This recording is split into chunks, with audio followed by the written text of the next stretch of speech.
kontambuliza katambe kano bomalo katambuza ku bantu mwenda osigaza ko mokate kwa account yo abatalina mu Google kyote access wano baba labira ku account yo page ne tugenda maso nga bulijjo njala kuyita mu bwangu lenso katugenda kubera ne sawa bili zokka mwe tugenda okulira katambi kano tukanyuke tukaleke nga tumazo kasunsula. Alright, bomalo basa bakutambuza katambi kano ngenda kusaba mpite president timu ye ya mawulire mumpite omongezi wa police no police yennyini akulya police basi ya Kagaba mumpite chamano bakachukubye okulonda Simon webaka mabere ku video eno mumpite Nyandi Yosoferi ne NRM yonna sako ne geta structures za damu yabere ku video eno abasigadde bajja tusanga nga bulijjo so bamala okubayita n'okubategeeza akatambi kano ngenda kuyisa bulango bugenda kubeera bubiri bamala kuyisa bulango bugenda kubeera bubiri then tusimbule video eyatulese. Alright,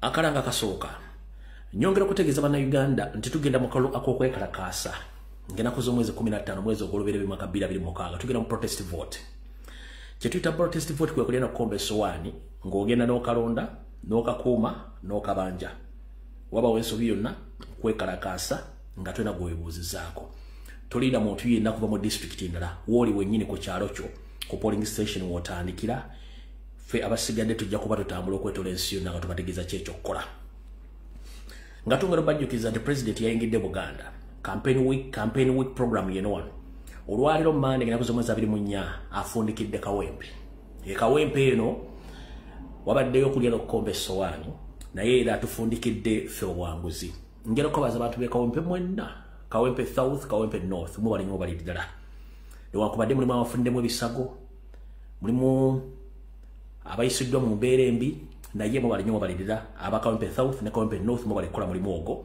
mwe bali ddala manyi nti ogibayita struggle entuufu kati etandise eyo muri haso abantu be Kawempe badde haso okukuba kwegezaamu ku kyekijja ate mbale muri ba battle hardened muri bagumu lutalo wenda bakube emiko bakubatiya gasi nga ngamba ekijja kijje kale no rensonga eyo mwe bale kubaliza li haso bulungi nnyo eyewedde onaku rencha mukulembeza agenda kwolekera mukono ngana kuzomaza bali mutalo president ayolekera mukono abe mukono mwenna mwetegeko mukulembeza ajja kyonna ekijja mu kigumire tuli muri haso bakuyita kwegezaamu okwekintu ekijja muri mutugenda mu kwegezaamu kati okwegezaamu eko Kawempe kuwedde rehaso ye Kawempe wedde olwaleero tugenda muri haso ye mukono eyonaku lwencho olwokubiri kunaku lwokusatu rehaso egenda kubeera bukuyukwe rehaso ya protest vote egenda kubeera buyukwe kunaku lwokuna protest vote y'okwegezaamu egenda kubeera Kayunga kati abe Kayunga mwenna kunaku olwokuna rehaso ya protest vote eri wammwe kunaku lwokutaano maama nnyabo ekibanyi kinagwa n'amenvu tugenda kubeera mu kibuga Jinja nga protest vote rehearsal za protest vote zigenda kubeera Jinja so mwena mbeereyo ate munnange omusogozo okomba ku mwenge gwamaze okusogola lwakuta omukaaga ngenda kuze mwezi 29 ku ssaawa ez'okumakya ng'obukuba butonyerera Masaka ejja kubeewuuma era buli muntu yenna gy'oli yenna rehearsal esembayo mu wiiki eno ejja kubeera Masaka ngenda kuze omwezi 29 omwezi ogw'ekumi mwaka 2025 kati mwena bategeezeza mujja tegera buli kimu kye bayita okulya n'okukombesuwa nenga rehearsal yo ewedde ey'olwali ya Kawempe North gwe buli muntu yenna gwensomye president gyagenda okubeera kubira kyali wali e Kawempe North ne Kawempe ombabuuze mukikoze muti okumalako n'olwaleero bagenda kukulya tactics n'obugumu ekyo bayita okulya n'okukombesuwa kati protest vote ye Kawempe yeewedde rehearsal ewedde ekyo kiwedde akalango keeko maze okabatuusaako mukitegedde bulungi nnyo ya katugenze kalanga akala nakano kanchuka kasoma wekati people power nope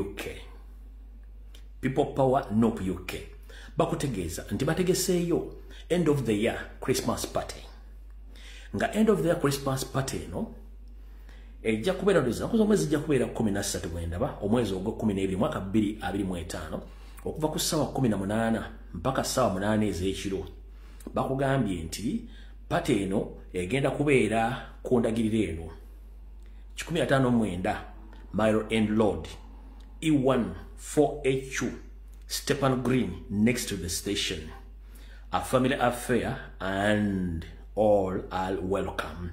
Nebakugamba okumanya ebisingawo jabatukira ku ndagaano yaabwe y'omutimbagano muwandike ebbaluwa okuli official UK people power@gmail.com oba ku simu yaabwe ey'omu ngalo eri kasaalaba 447 0 35 6 beba tebakutegeeza abakulembeze ba national platform obendo bedo lyabongeza bakutegeeza bagenda tekayo kapate akakomekereza omwaka ngina kuzomwezi 13 mwezi gwa December 2025 mubere bulungi muli ku sente zammwe then ebisigadde mubikwase Katonda tuba tuvudde mu kalango akasooka njira mutagingira wano omwogezi wa poliisi Lutuumu Kisoke abereko wano video ngenda balaga batasobodde kulaba na buli kimu kibalage ekibadde muri haso ye Kawempe nebyo nabyo nganza bulijjo mpisawo eddoboozi welisingeekera okubeera eddene Kasooke mpiseewo obaka bwa community waffe wano bwampadde mbuyiseewo muwulire bulungi nnyo community munnaffe era bwe tukola omulimu gwe gumu namawulire muganda waffe Ronald Buganda Mugenyi afunye obaka omulabula ku muntu yali amuwaddeko obaka omulabula okwebereramu obaka buno busoma bwe buti bumugambye Blow take care from trusted sources mbu bagenda kukuba amasasi wekuume muganda wange abafunye ku saa 6:23 ezakawungeza akolwaleero kati gwe wenna munnamagye oba omutugumbuzi gwasuubira nti ogenda kukwata omugemera wala okube Buganda Ronald Mugenyi olowooze nti gwe ogenda kuddewo oli emmere ekukke mu ntumbwe n'abaana bo lwaki mukulembeza nnyo ekintu ky'ogga nti buli muntu gwe mutakkiriziganya ne mugenda mutta lwaki mmwe mentalite yammwe buli muntu gwe mutakkiriziganya ne mundowooza aba alina kufa lwaki mmwe mulowooza Museveni ne gurupu yammwe nti muyina authority nti buli muntu ayawukana mu ndowooza ne mugenda mutta lwaki muyina mentalite eyo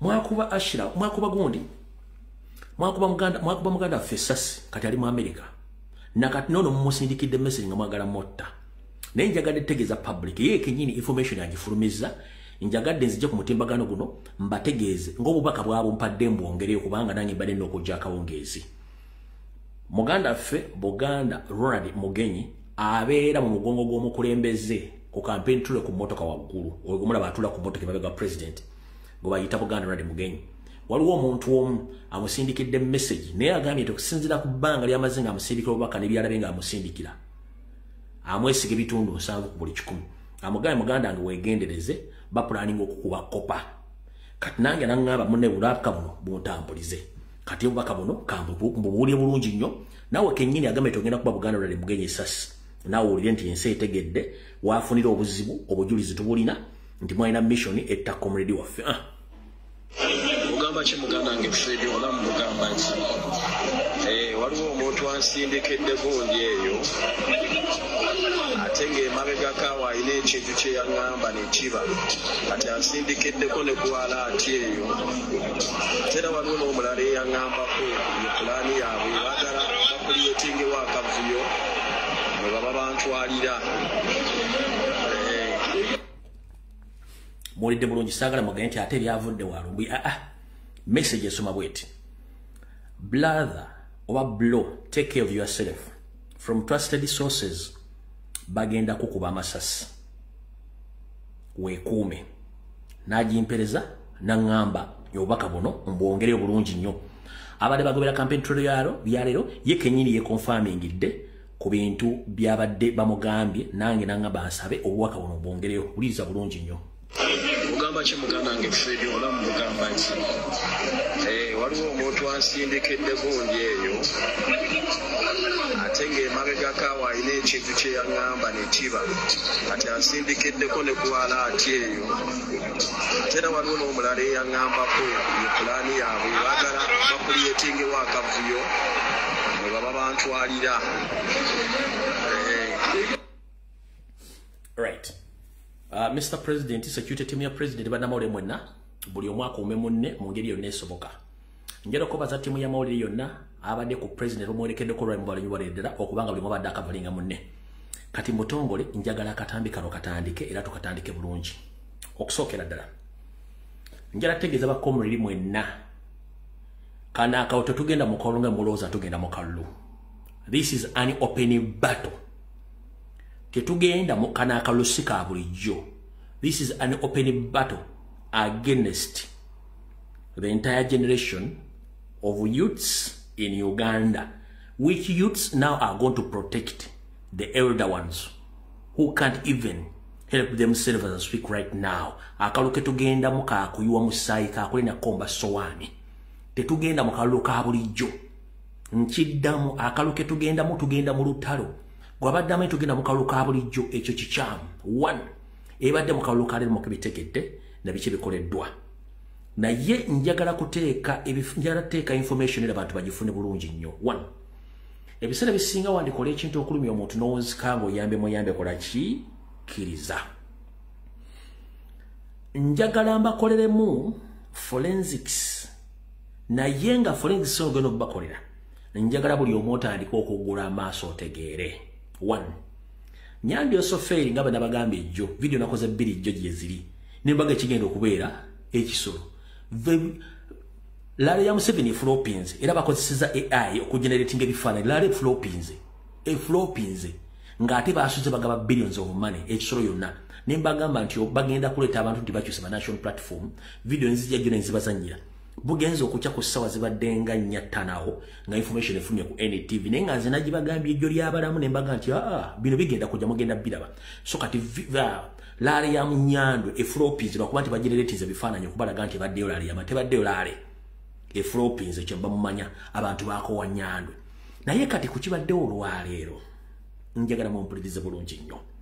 Mwenna okuva ku makya mwasuze mulindirira Kawempe era mugira bulungi nnyo. Kati njagala musooke muwulire obuwumba tuutu bw'abasajja bano obwa poliisi. Naye okusookera ddala simanyi ani abalira Nyandwe, simanyi abakola mu gavumenti ya Nyandwe mwamukoowa. 1. Bwetubanga tuli mu campaign sawa zino nga police ne prison babateekeddwa okubanga bakuuma akalulu n'okukuma campaign trails z'abantu. Gwe n'oleta SFC n'oleta JAT n'abaana ba ghetto structures nga mbambazizza uniform z'amagye okuba abantu, kitegeeza ne mukola nsobi. Kino mwemulooza nti kikomye ku local level. Olwaleero ng'ennaku z'omwezi 24 ensi yonna lwetegedde nti byonna ibadde Tanzania n'ebyali Kenya yali programu ya Nyandi Osoferi. Njagala okubebaza president njagala okubaza n'abantu mwenna okusinziira ku label sources zange ebikoleddwa footage efujjo okuba abantu byonna bikapitaliddwa bulungi mu archive y'aba international journalist, international human rights organizations n'abantu abasinga obungi. Information bagifunye eri both verbal ne mu video bagifunye. Kati kino kiraga bulazi nti akaluke tugendamu already Museveni amaze exposinga ebintu byagenda okukola. So wandikola ekintu okulumya omuntu n'owunzikanga oyambe muyambikiriza. Kati njagala tukole bwe tuti, njagala tusome ebbaluwa eno okusiibula kimula ku makya. Jjukira omwezi guno nga gutanabagamba nti poliisi enoonya butya bwejjawo abantu abakulembera oba bakulekera Kyagulanyi ku nkuŋŋaana ze ng'era ekyagala. Kati njagala mumpulirize bulungi nnyo. Olwaleero poliisi mu kuduma ekoze ekiwalwa kino. Mujjukire mwenna abaakedde ku makya. Poliisi yasazeeko ekirebe kya national platform okuva ku ssaawa 4 ez'ekiro olunaku lwajjo. Basuze bamaze okudeployinga ekavule wonna abantu abali mu ngoye za bulijjo, ab'amagye ga SFC, abajjaati n'abaghetto structures nga amaze okudeployinga. Era jjaati military ghetto structures bawambyeko ekitebe okumala essaawa nga 4 n'ekitundu nga bakiina mu ngalo zaabwe naye nga bakikontrolingira bweru. Nga tebakkiriza ayingira, tebakkiriza afuluma, bebakontrolinga n'emmotoka ziriwe zigenda, tebakkiriza na muntu yenna kola kikujja ku kitebe. Kati njala sooka kubuuza Mukulu Tuma Kisoke owandiise ebbaluwa eno nga oyogera ku bintu bino wammanga ngenda kwambula ne poliisi yammwe. Wulira bulungi nnyo. Ogambye bw'oti 24th November 2025 press release statement on security officers attacked during NUP campaign in Kawempe. Wulira bulungi nnyo. Owandiise point ziri 5. Ogambye today, the 24th of November 2025, the NUP presidential candidate held campaign activities in Kawempe North and Kawempe South. That is right. 2. Noga prior to this police and electoral commission met with member of the organizing committee to agree on candidate venue and routes. However, while at NUP headquarters, security officers were attacked with stones. Security officers were attacked by stones. Muganda wange Lutuma Kishoke. Ekitebe kya National Platform kirina kamera zonna ezikwata emabega mu maaso mu mbirizi ne ku petrol station zirina footage yenna.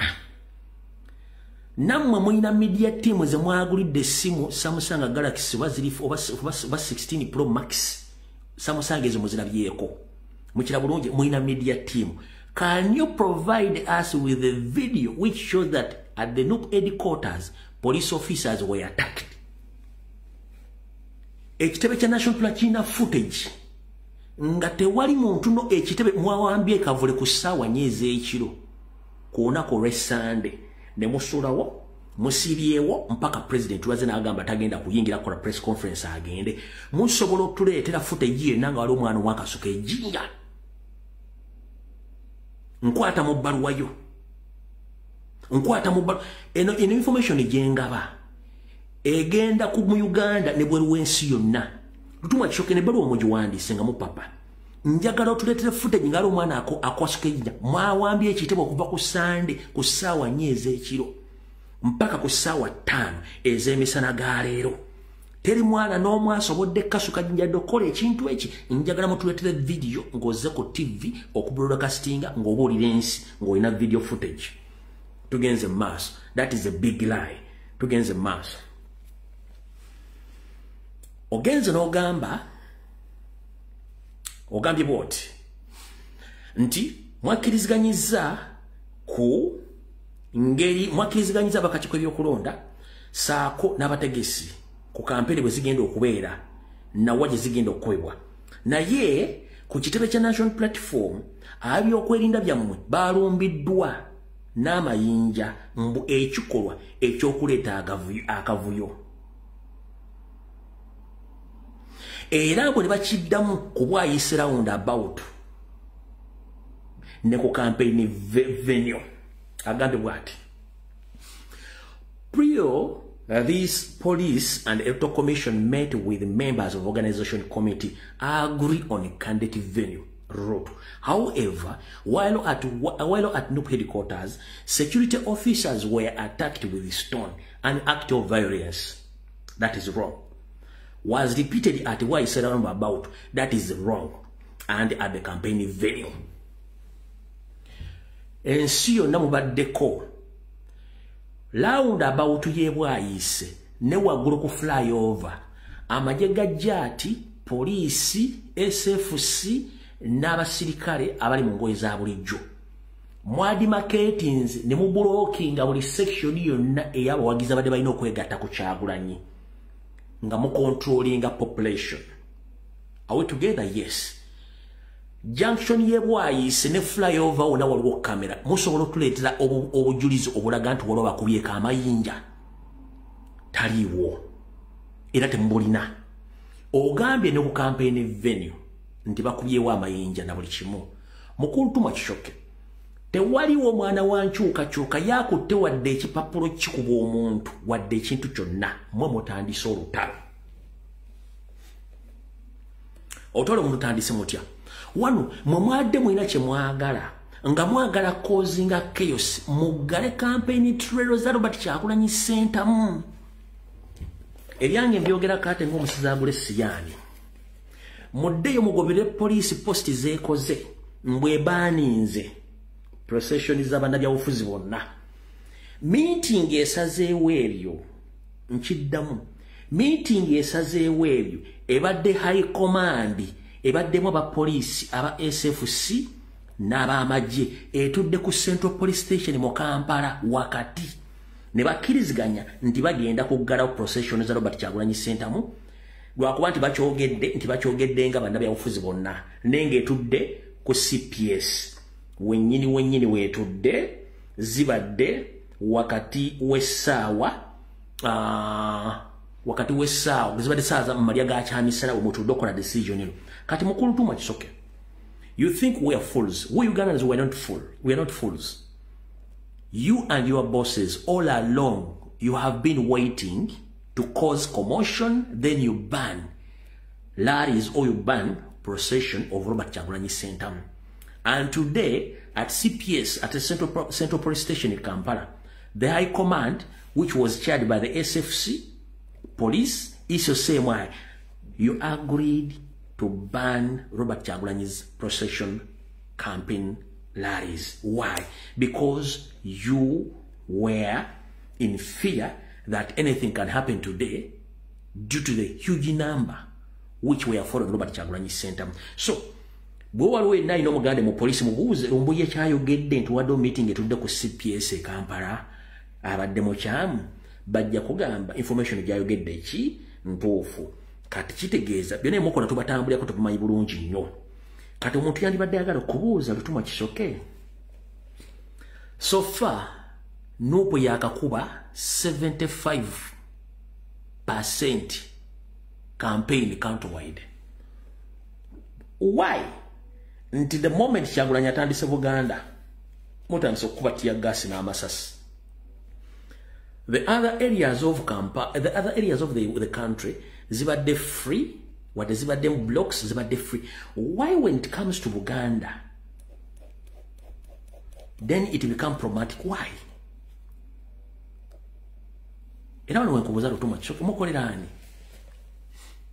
If Museveni says that he's going to campaign in Buganda, that NRM they want to bring back Buganda, or that NRM want people in Buganda to vote him. So the things you've done today in Buganda, that is Kampala, does these acts adds on NRM or reduces the support of NRM in Buganda? Binemukozo olwali byongera NRM bwagazi oba bijja bwagazi bwa NRM. Era ebikola bino mukola temulaba nti muteeka eggwanga mu ntata n'okuteeka mu bantu okutegera nti akaloke tugenda mukagenda kubaka kulwanira. Kye tubadde tusomesa abantu buli omu yeeteeketeeke essaawa yonna obuzibu bujja. Ebikola mukozi olwaliro biyamba Museveni oba biyamba Kyagulanyi. Kuba international news agencies zimaze okufuna footage, zimaze okufuna obujulizi, zimaze okufuna buli kimu. Wano mba mukoleraani. Mukolera ggwanga, mukolera kwawulamu ggwanga, mukolera kutta bantu. Kuba kati ffe wano already tuba tumaze okusikowalinga. Already kampeni gye zibadde wonna ebintu bali bitambula bulungi anti lumutuuse e Kampala mutandika okukola effujjo. Lwaki mukola effujjo? Kati awo tugenze maaso, tugenze kawaayiro namba 3 kewandiise. Ogambye currently 7 security officers have sustained serious injuries and several security vehicles were also damaged by the crowd, including ambulance. So, Mr. Lutuma Kisoke, in the paragraph 3, you say that currently 7 security vehicles have been... No, you said currently 7 security officers have sustained serious injuries and several security vehicles also damaged by the crowd, including ambulance. So next time, Mr. Lutuma Kisoke, when you come to address the public, please come with the evidence. Because there is no any Ugandan who can come nearer to any police vehicle or near to any security operative. As we speak right, tell him to Muna Uganda asobola kweliranya motoka ya police. Tell him to Muna Uganda asobola kweliranya wa police. Mu Uganda sasa tekisoboka. Kati gobino byoyogero bijja luddawa. Nze I don't blame you.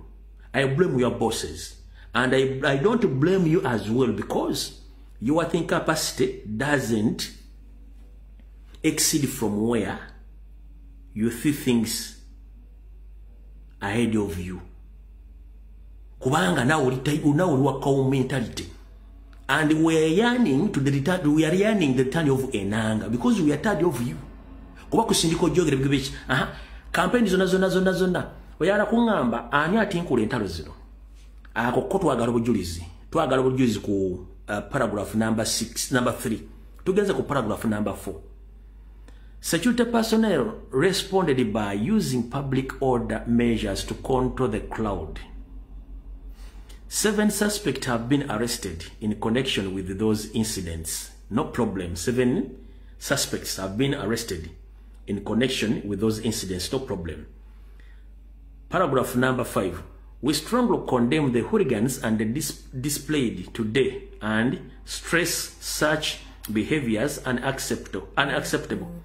It will be met with firm actions. For us, we don't care about your firm actions because all along you've been doing unlawful things against the national platform.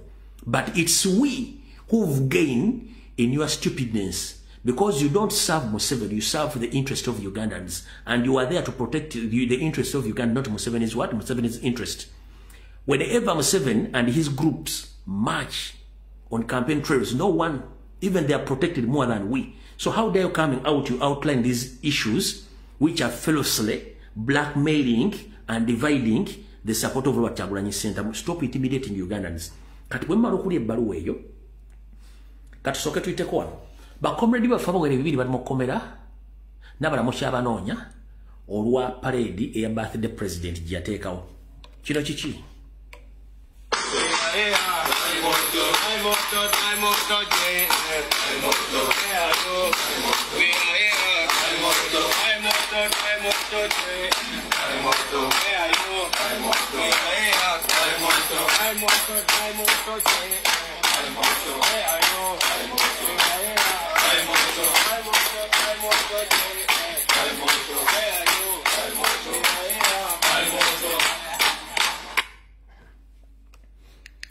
Bakomredi baffe bali mu kkomera basooka ebibiri abamanyiddwa n'abatamanyikiddwa.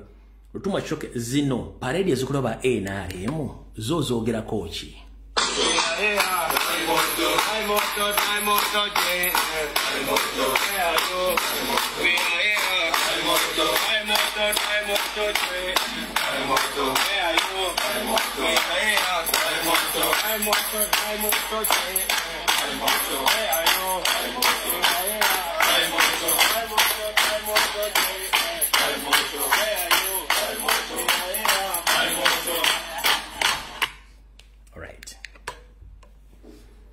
Kati bifonga sinazanya video ezo njera soka bawa yobokodyo. Mwaba uga nti ensobo ekyusa amaaso nga n'envuba okyusa. Bana Uganda mwenda tugenda mu lutalo, tetugenda mu kalu, tugenda mu lutalo. Wabula lutalo lugenda kubeera lwa ku street. Otalo bwero lwa street ekisookera ddala police baagijje mu kintu kino. We are not dealing with the police. We are dealing with the ghetto structures and SFC. I'm here to confirm you. We are not dealing with Ugandan police. We are dealing with the JAT, SFC and the ghetto structures. All serving police officers we are blocked from protecting the people of Uganda. We are dealing with SFC, JAT and ghetto structures betu dealinga nabo. Kati betu batu dealinga ne JAT, ne SFC, ne ghetto structures. Waliwo enkola gye baleese empya. Enkola eno mugirabyeko njala sooka gibabuulira. 1. Baina engeri gye bakumutiya gas. Mugirabyeko. Tiya gas tebakyamukuba wano wansi. Kati bamukuba mu bbanga bwe bati. Kati bw'atuuka mu bbanga n'abalukanga fireworks. Kati bw'abalukanga fireworks n'atandika okusaasaanira atmosphere n'abanga kawaati. Eyo tactic mpya gye bakozesa. Kati comrade wange essaawa yakuzoganya. Akakakodyo mbadde mukategedde ne mukalabyeko. Ensokola kyo bakuba tiya gas mu bbanga n'abalukanga fireworks. Baba agala empewo yonna eri awo mu katundu buli muntu yenna afune ki? Afune tiya gas. Kati gwe kyolina okulaba kuba tiya gas mu bbanga nga bamusindika gye muli. Mwe temweyongera kudda mu maaso eri. Bwe mba mbadde mugenda mu maaso then ate mukomeewo eno gye bali. Okitegeera? 1. Bano abantu bali outnumbered. Bali outnumbered. Bwe bakuba tiya gas nga mukubye mu bbanga ali mu bbanga. Mwe temusigala nga mugende gye bamukubye. Mwe musigala mu ddaata eno gye bakola ki? Abakuba tiya gas gye bali. Lwaki mukikola ekintu ekyo? 1. Buli bakuba tiya gas mu bbanga baba targetinga mwe kudduka eri gyali abasanga. Kati bwe muvaayo ne mudde kitange kitigire temugera kubeera ne contaminated ne tiya gas oyo. Ekisooka. So mulina okubeera nga muli tactical nnyo. Ekyo bwe kiba kiwedde enkuba y'amazzi naye mugirabye. Amazzi gano emmotoka zino ezisinga obungi bamuzeetegereza zikuba mu long range. Kati engeri gy'oyinza okulwanamu long range mu kwekalakaasa ku ludda mmotoka ebibikano by'amazzi. Kati gwe bakuba amazzi nga bagawanvuyizza. Gwe naawe todduka ng'ogende mazzi gye galaga. Gwe ate edduka ng'era odda eno. Bwe bakuba amazzi nga gadda eri, gwe vva eri gye bagakuba okomawo ng'oli eno. Kijja kuba kizibu nnyo emmotoka eyo. Ate okukyusa etandika okuba mu short range nemba muli mu lutalo olwo mba mumaze obbazingako. Okitegedde bulungi. Naye omuntu agati mugenda mutandika okudduka n'amazzi ago gye gadduka kiba kitegete mugenda kumalako. Bwe bagakuba mu direction omukuba mu mudduka ate mudde wagenda okukyusiza adde mu direction gye mulimu ng'obudde bugenza batakyasobola. Ekyo mukitegedde bulungi nnyo. So tulina okubeera mu ngeri eyo. N'ekikulu kya byonna kye kino kyenjagala musooke mutegeere kiriwo ekiti. Buli Museveni lwakola ekintu aba ayamba ffe. Buli poliisi lwekola ekintu eba eyamba ffe. One, tuli mu rehearsal za protest vote. Abantu bakubye amasasi, abantu bakubye tear gas, abadde peaceful. Bano abantu bagenda sigala kyekimu, obusungu beeyongedde. Two, already kati abantu bamaze okulozaako nti akalu kagenda kubeera kambirigo. Kitegeeza obusungu batandise obukuma. Bwe tugenda okumalira campaign zino nga kitubadde twagala kyonna mu protest vote kikoze ki tokifunye. Kati nembuuza poliisi bana abantu mulowooza bo bye bakola abantu ba bulijjo bategeera bulungi nnyo. Wabula ekizibu kiri eki kimu kyekiriwa.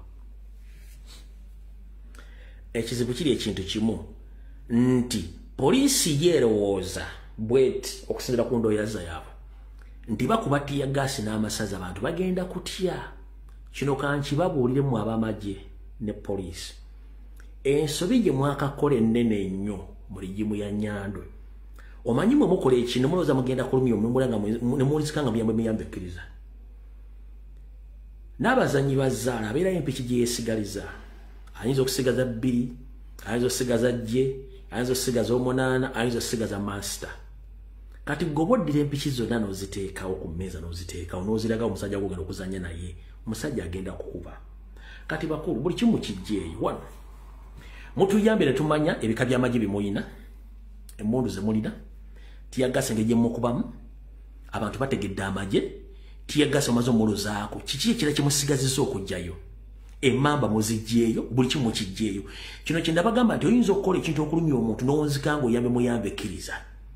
The moment public mugimanyiza tear gas bafuna solution. The moment abantu bamanyiza amagye kitegeeza nti abantu bagenda funa okumanya n'okutegeera ab'amagye si bisolo bantu nga ffe. Ate fun enough ab'amagye muleta bonna tebannalira kyamisana balina ebizibu. Kiba kibi nnyo kubanga ensi ziri ezaakulaakulana bagenda okuleeta omujaso omuteeka okkubo ng'aliwe facilitated, yalidde breakfast, yalidde lunch, tebamubanja rent, tebamubanja school fees. Abantu bamuleka bonna bali unfit, batunda bizibu byereere bemuleeta ku street. Kino mukola nsobi y'amaanyi already amwagikola dde abantu bagitegedde. Nenjala baga nti wandikola ekintu okulumya omundonzika yabembe kkiriza. Buli kintu kyonna mukitaddeyo. Kyemusigaza kiri ekintu eki boom. Era bannayuganda mwegendereze essaawa yonna. Buno obusajja bwagala kuba bomu ewantu wonna. Mwegendereze. Essaawa yonna bano abasajja baagala kuba bomu. Either mu Kampala, Entebbe, Wakiso, oba mu Eggulu, oba e Masaka. Sinakindi Kasese ne Fort Portal. Ebintu mutunulire nnyo ebifo by'emmenye. Kampala, Mukono, Wakiso, Entebbe. Either Masaka, Fort Portal, Kasese oba Ggulu. Ebifo bagenda settinga mu bomu massively ngegenda kuba ngeyakuba wa Erugogo mu World Cup ya 2010 South Africa baserabidde gye baagala okusetinga. Then baleka bayise state of emergency. Kuba kino kye bayisize ekipapulo lwaleo tosobola kunga nti wa poliisi ojja ku podium okwogera nga tolina bujulizi. nga statement ze mukola, those are usual statements. Because from day one, mwasindikana bamaje, constitution tebakirizibwa kujja mu place kwogera ku bintu bya kulonda. The moment osindika UPDF serving officer wa general ajja commenting ku byokulonda abantu bajja waka ate gwe police ng'ojja ne same statement every campaign trail ojja ne mwakubiye byo officer basatu mwamenye motoka yaffe ne tukwata nga babiri era tujja bawa ky'ekyokuddako ekyo ne kiyita enkera kale nga mmanyi tuli mu campaign naye abanupu balina effujjo baakubye amayinja baatutenda putopu babba ne simanyi spine wa kamera era tugenda bavunaana omuntu bw'agetinga used ku kulimba kwa police omuntu n'agetinga used ku misango emijweteke police gyekola ekyo kigenda kufuuka nga tekikyali kya buli kiriwo tekyalina makulu wali baddekawo n'olimba omwana omuto naye omwana omuto lwakugwamu ne lwomuyita dduka buddusi kati essaawa zino buli polisi lwejja mwamenye emmotoka ya polisi mwatukubye n'amayinja mwabbye ne laputopu mwabbye n'ejjaama n'emmotoka zaffe muzifumita era tunoonya abaazifumise n'enkya bw'otu ng'ojja n'ekintu kimu mwe temukyusaako kiba kitegeeza mulaakinga ideology kyekisooka temanyi kyakuzzaako temulina next muli ku kintu kimukwata abantu bonna bateeka munda njala babuuza tuli miliyoni 49 abantu abasiikinga regime change bali almost 35 millions of Ugandans mulina musobola okusibira bannayuganda obukadde 39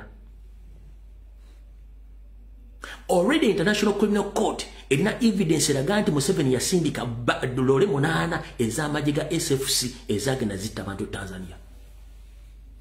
International Criminal Court ebirina oyo journalist wa seni na information kati bile mukozo olwaleero biba tebijjuliriza ebintu byabadde Tanzania tebijjuliza ebintu byali Kenya already South Sudan yabagobye yodda Tanzania nga kumwenda guno omwezi ogujja bagenda kwekalakaasa bannayuganda bagenda kufuna obuzibu kino tekijjuliza ku bintu byomugamba nti ensi teraba ensi eraba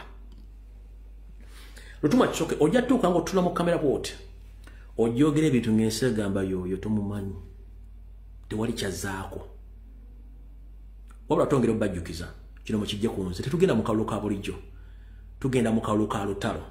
This is an open battle. Which open battle is going to be on the streets? Mulabe ekibadde mambuka ekibadde mu Kawempe olwaleero. That is enough number to outrage Museveni and his regime. Lwaki olunaku lwajjo lwe Sunday oba ennaku bukyanga president afulumya campaign program ya weekend ghetto structures baspendize almost 1 billion mu Kawempe zombi baspendize 1 billion mu Kawempe zombi nga banoonya buli kakiiko konna stage ya boda nga abuwa sente obutagenda mu campaign ya president. Wano wenjagala okubuuliza mwa blockinze access ku ngeri n'okujefunamu sente be mwawadde sente ezo almost 1 billion mwina mbalabiddeko nti batudde wantu bakkiriziganyiza ne sente zammwe ne bazirya ne batajja mu campaign. This is just a simple question. Mwaspendize almost 1 billion okuva ku Saturday night mpaka yesterday in the morning mwaspendize almost 1 billion mu Kawempe zombi. Nenjera babuzaako mu Kawempe South na mu Kawempe North mulabyeko ka group ke mwawadde sente nga tekeeta mu campaign ya Kyagulanyi mukalabyeko kakudoga nti ffe mune batusasudde tugenda kujja mu campaign ya Kyagulanyi era tuli wano tuli basanyufu nnyo. Mwakozeseza mainstream media ne mu social media platform recording abantu bu video the same people ba recording siza video the same people badde mu campaign trail. Njala soka kubuza kati mu blockinze mbu mwagala kuli meetinga sente ngeri jezingiramu ezigenda okuyamba Kyagulanyi mu campaign sente ze mwaspendize manche zigenda okola mwazi wadde bani bagenda zikola muki omanyi bagamba nnyo nti wandikola ekintu okulumya omuntu n'ozika ngo yamuyambe ekkiriza the moment weke nyini sente ze mu spending waziteka mu ghetto structures ze sente zigenda okukozesebwa mu protest vote ekyo nkikuddamu sente ze muli mu kuspendinga mu ghetto structures mu Buganda ze sente ze nyini ezigenda okukozesebwa okujja gavumenti yammwe sente ne muyina nnyingi nnyo mwe zisaasaanye ffe tujja zisangayo.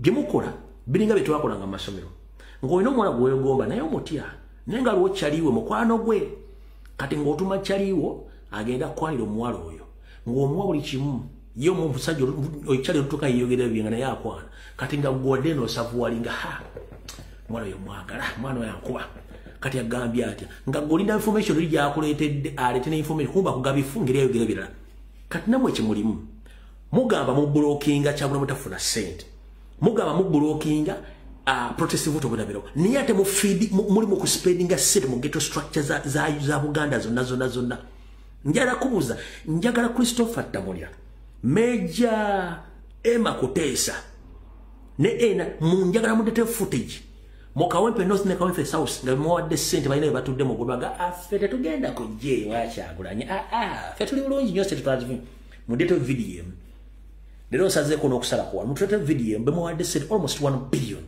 be mwadde sente nga batudde balaga fete twafunye sente tugenda ku mubalete basuza ku social media basuza ku mbwadde airplay bakole where are they sente zennyini ze mwagabye ze bagenda okukozesa mu kubazoganya musobola okujja omwana n'omugo mwadde sente atabadde mu campaign trail eyo kitegeeza muli mu kuwokya buli lunaku ekizibu kye muyina ne bw'osanga wakawo mental dawa ina degree asigala alowooza wakawo mentality. That's the problem. Kati katugendeko wano wenjagala buli uli nseetegeere ene baluwa yo kanji bagiremu nakali ka campaign tukajjemu aka video kati muulire bino ebigambo lutuma shoke yabyogedde kati nenjagala otune body language jalo tuma shoke otune document jaina wansi njagala tunne mu maaso gano facial expression ya lutuma shoke nengeri yayogeramu ebintu ka video kano kadakika 2 seconds saa 3 gwe kenyini omanye nti ono musajja tali yekka. The 24th November, there were campaign activities of the new presidential candidate in Kawempe North and Kawempe South. Now, we want to register some concerns where we registered a number of injuries and the vandalism of security infrastructure, which includes the vehicles by a number of their supporters. Actually, we registered 7 casualties of police, including army officers who sustained serious injuries. Like I've said, security vehicles were also damaged by the crowd, which included an ambulance. Security personnel responded using public order measures to control the rowdy crowds. We have also managed to arrest 7 suspects in connection with these incidents. We strongly condemn the hooliganism displayed today and stress that such behavior is unacceptable. It will be met with firm action. We met these teams, we agreed on the grounds, we agreed on the routes, so it is very disappointing to find that our officers could be stoned without any provocation. And like we have warned that all this kind of behavior. No problem. Nze nali mbaddeko ku mulimu mwenna mwali mbaddeko ku mulimu nga muna ba college bemukolagana bemukola nabo ku mulimu nti waliwo engombo gye tugamba when you attack one you attack all of us. Bw'olumba omu oba olumbye ffenna. The calmness of Lutumba Kishoke, the body language shows that he's scared and he was instructed.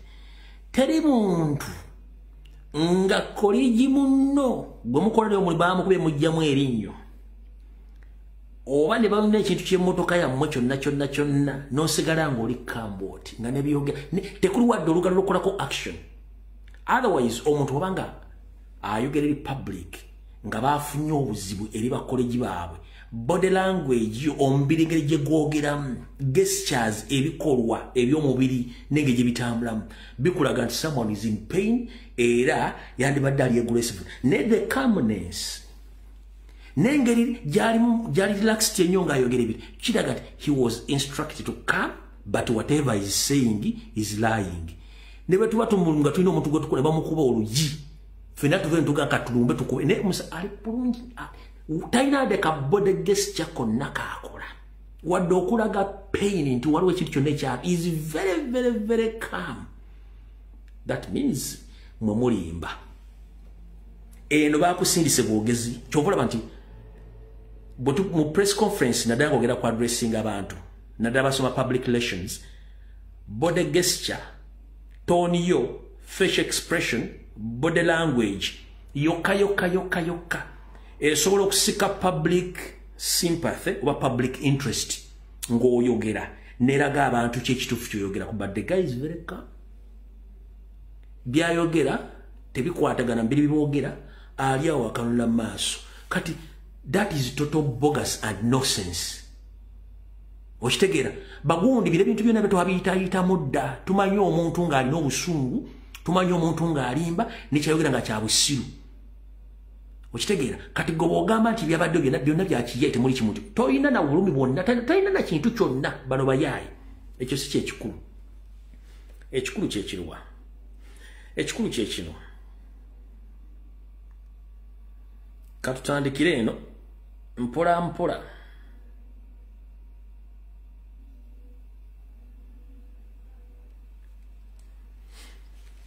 Ono omukadde gwe mukubye tear gas okumutuusa kweno embeera omukadde bakoze musango ki? Mwe mwatandise olutalo ono omukadde abadde akoze musango ki?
Video eno ngenda giddamu ya mukadde.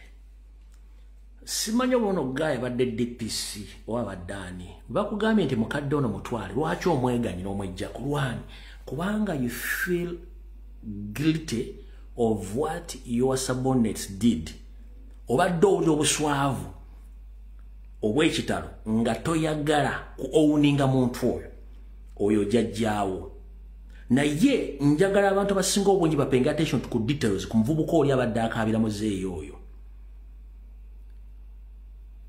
Eyo situation abantu bagenda gitigenda bwe bayita total madness.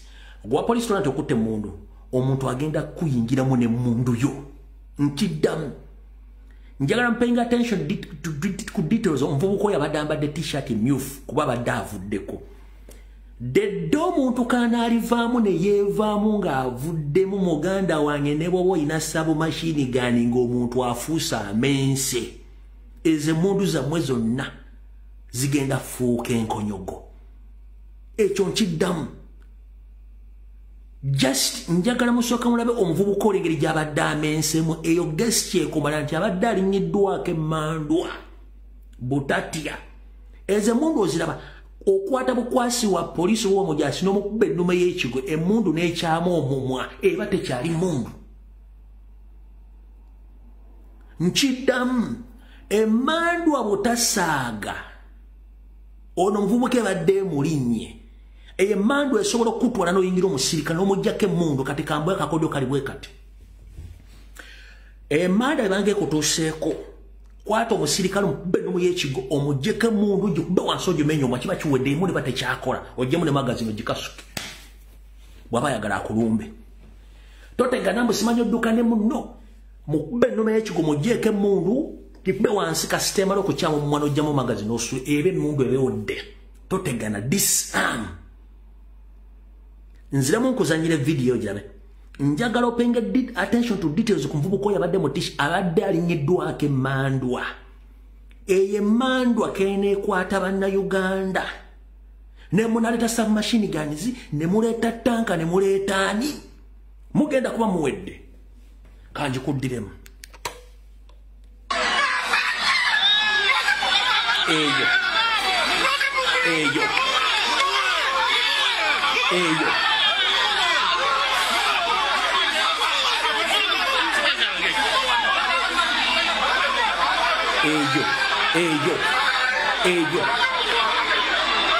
Ello.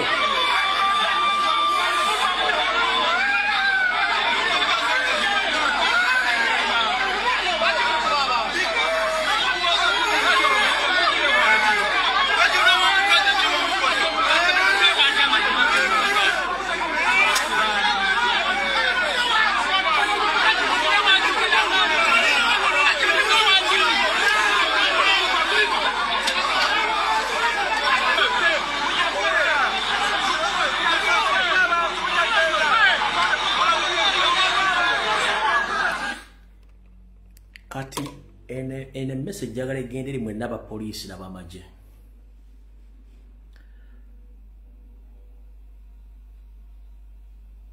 You are just serving the interest of Ugandans, not the interest of Museveni.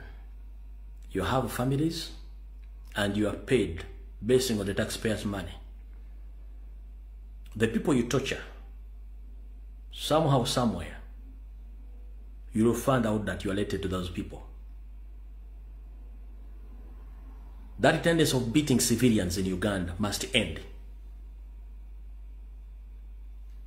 Because you will be charged individually, The person you are caning, the person you are beating, or the person you are killing, you might end up somewhere, somehow, you related to that person.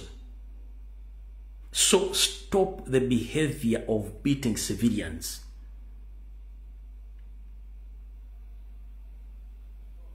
Museveni will go. Museveni is not a Ugandan. Museveni is a foreigner from Rwanda. And the world knows that.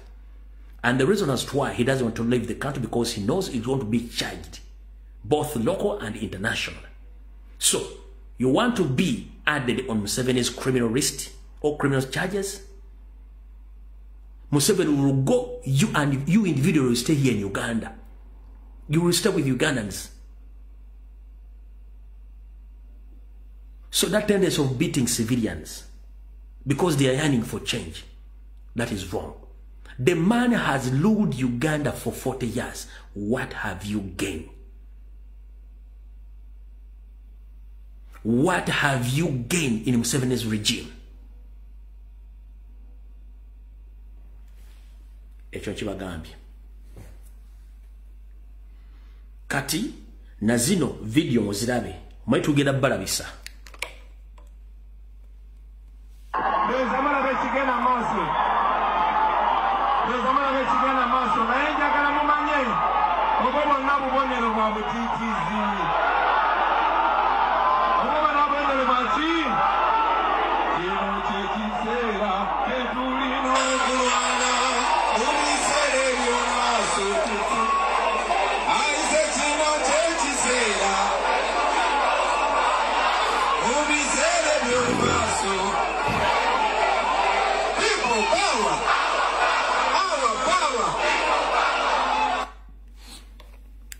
Police abantu badde bamaze okuyingira mu kisaawe nga batudde bulungi nnyo bayimiridde bawuliza message. Omusiru omu simanyi oba yasoma amateeka oba teyasoma amateeka ali mu kimotoka n'akwata ekimotoka n'atunuza emidumu gyakyo nga afuira tear gas mu bantu abayimiridde. First and foremost, abantu bali congested bangi. Osindika y'amazzi.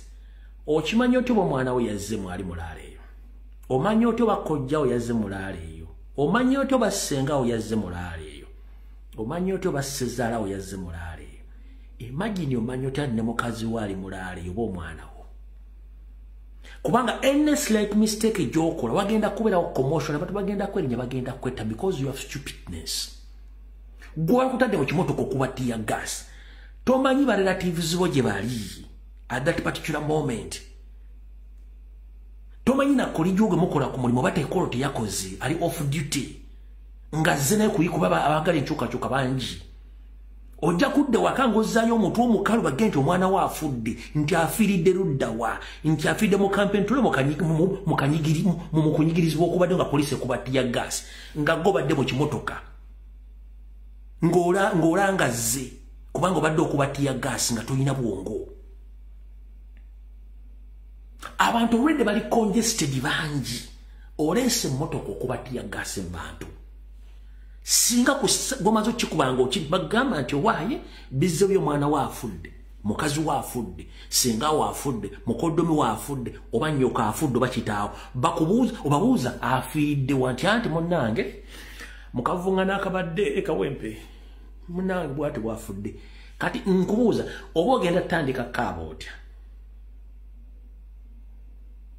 nkubuuza go police office oba ogenda tandika kaabo otya oba ku nyumba kwopangisa nga neiba omukubalira kivuzi bafiridde mu nga nomulabo guli oku neiba hoto nga gobadde mu kimotoka ekyo ogenda kuddayo otya nkubuuza nziramu gwa police nziramu gwa SFC nziramu gwa JAT no ghetto structure ogenda kuddayo otya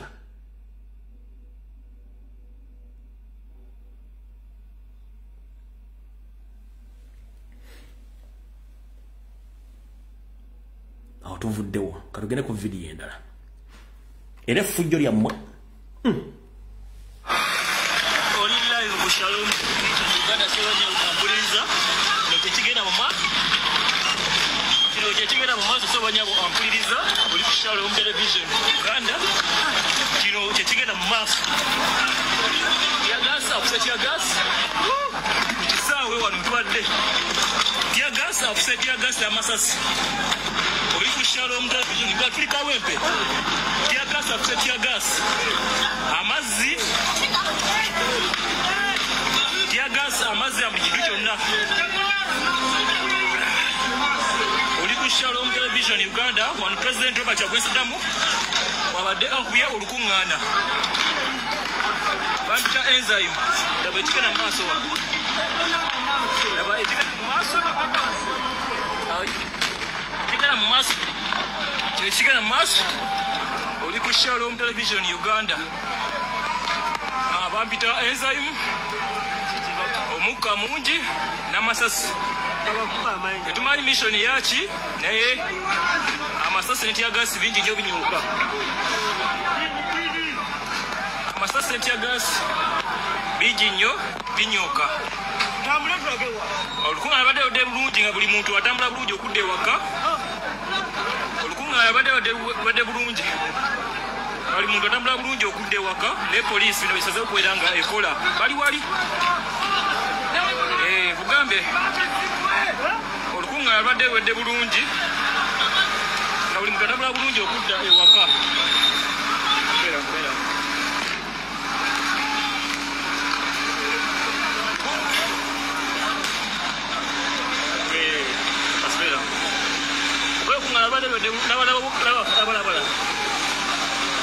ensonga sofa bwetyo bweri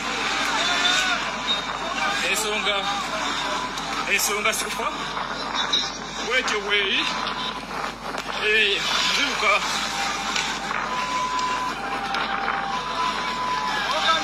ensonga sofa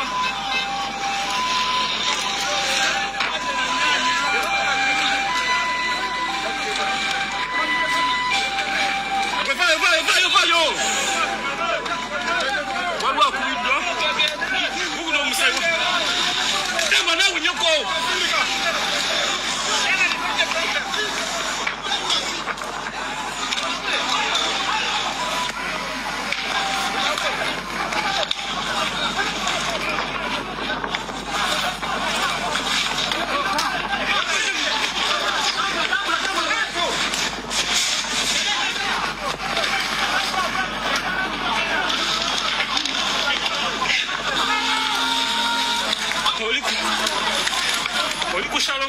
in Uganda.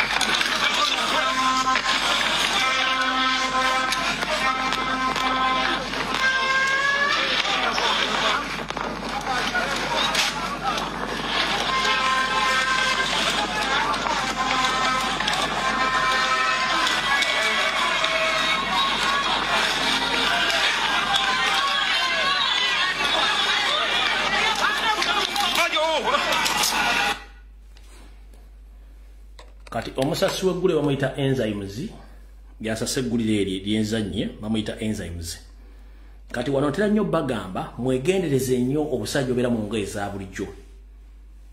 Kano ka video kankabazanyire ka seconds 8 mwegendereze nnyo abantu abatulala basirikale abeera mu ngoye za bulijjo.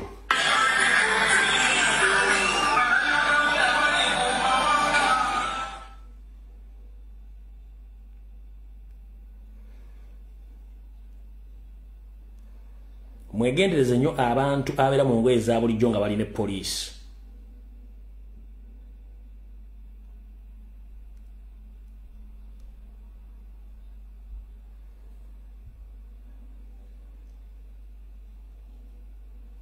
Kati omulaba ng'oyo mubeegendereze nnyo. Awo tuvuddewo ne tugenda kweno. Wait a minute. Njala balaga buli ango yonna gye mutasobodde kulaba.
Ano kanjibadde mu jiko.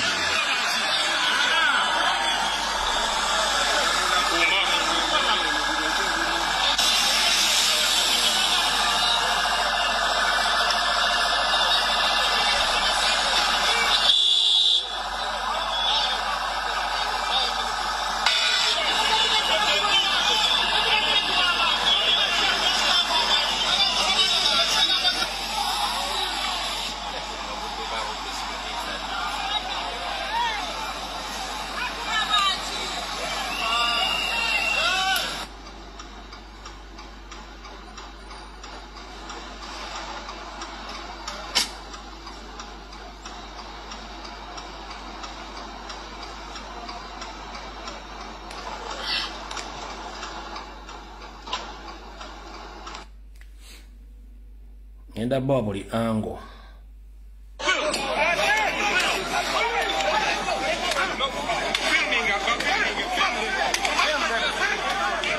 Omusajja omunene oyo simutegedde bulungi oyo.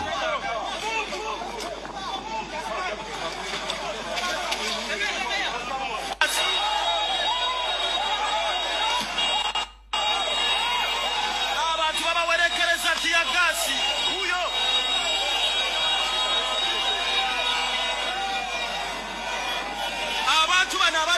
maaso babawerekereza tiyagasi lengera ekiri mu maaso.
Tukyagenda mu maaso.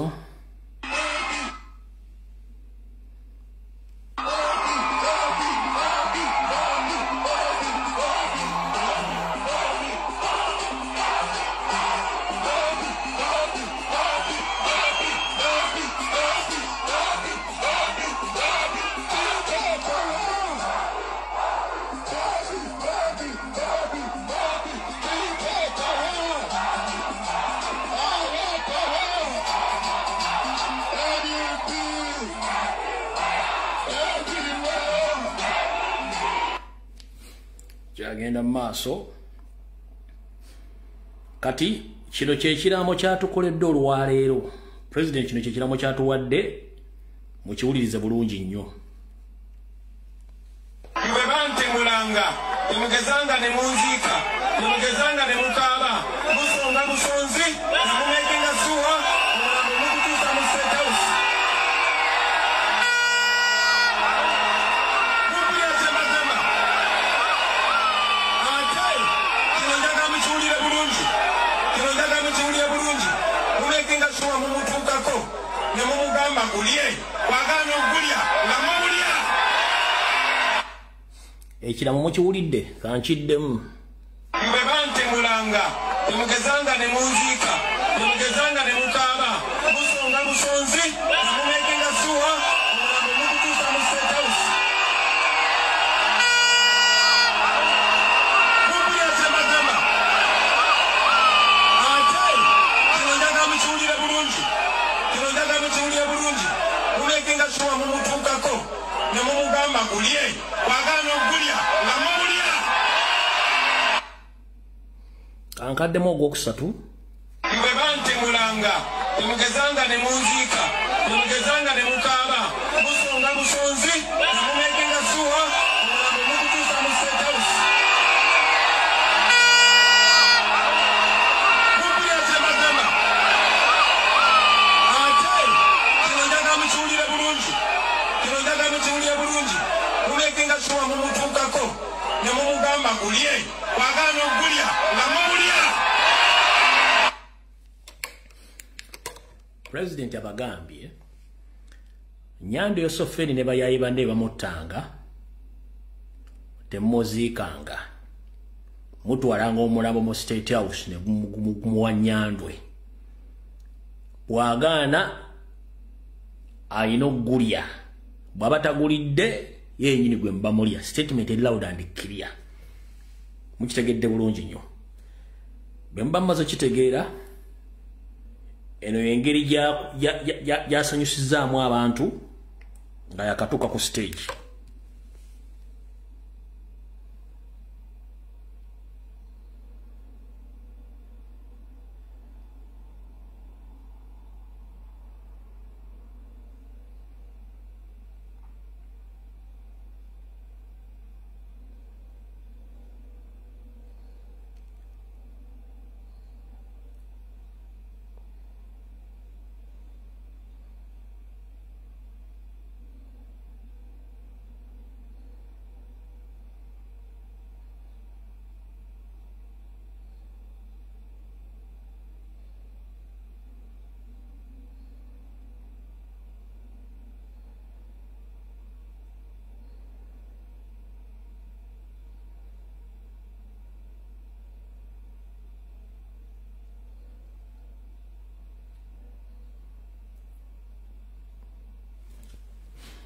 bwatyo bwakikoze kati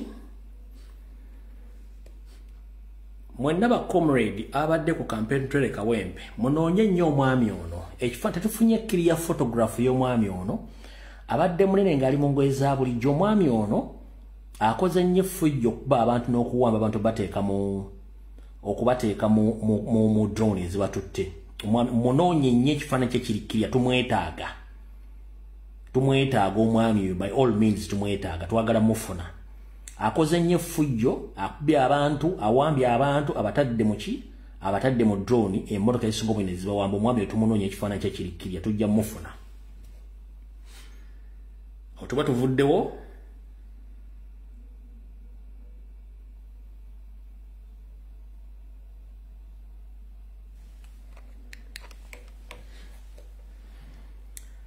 kati njala okwebaza nnyo abakulu abakola research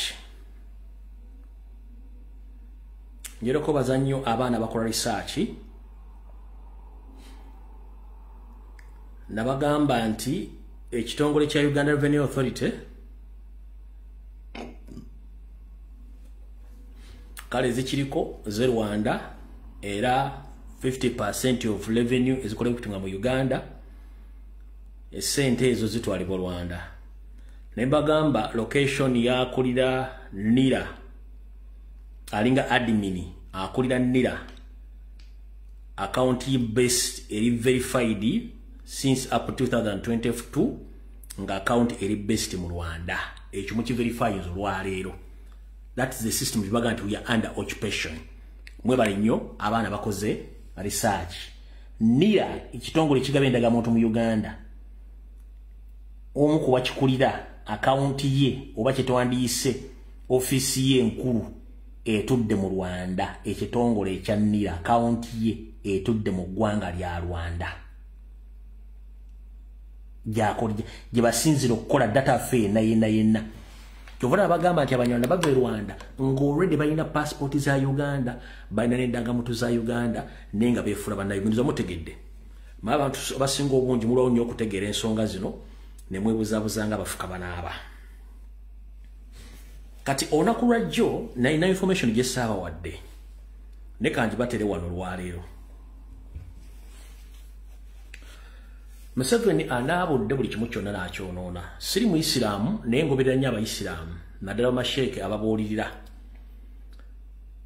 Naye n'ekintu kye ŋŋenze ndaba. 1. Mu nsi nga zigenda under occupation, mu nsi nga zigenda okwonooneka, badikiteta bamanya nti abantu babulijjo babavuddeko.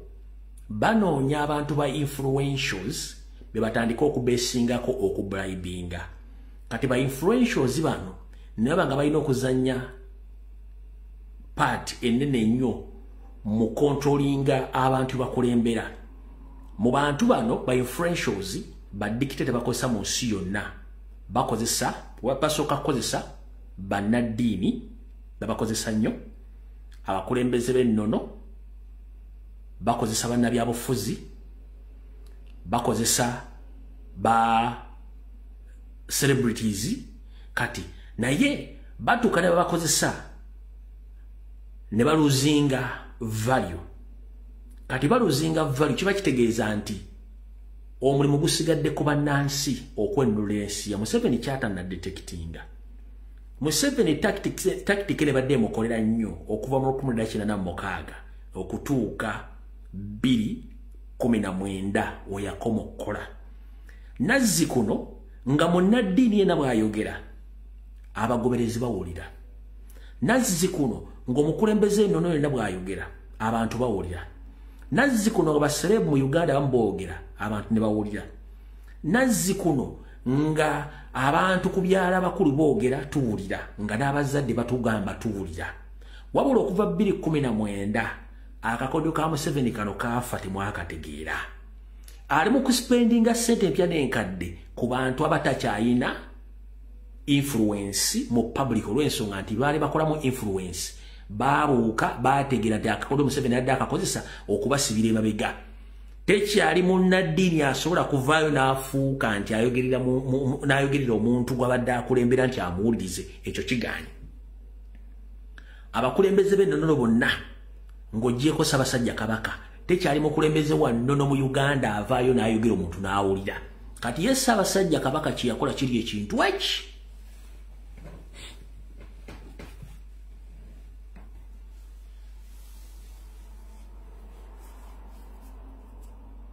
Nga bwe ntunudde bwe nti bw'atyo bwe yakola.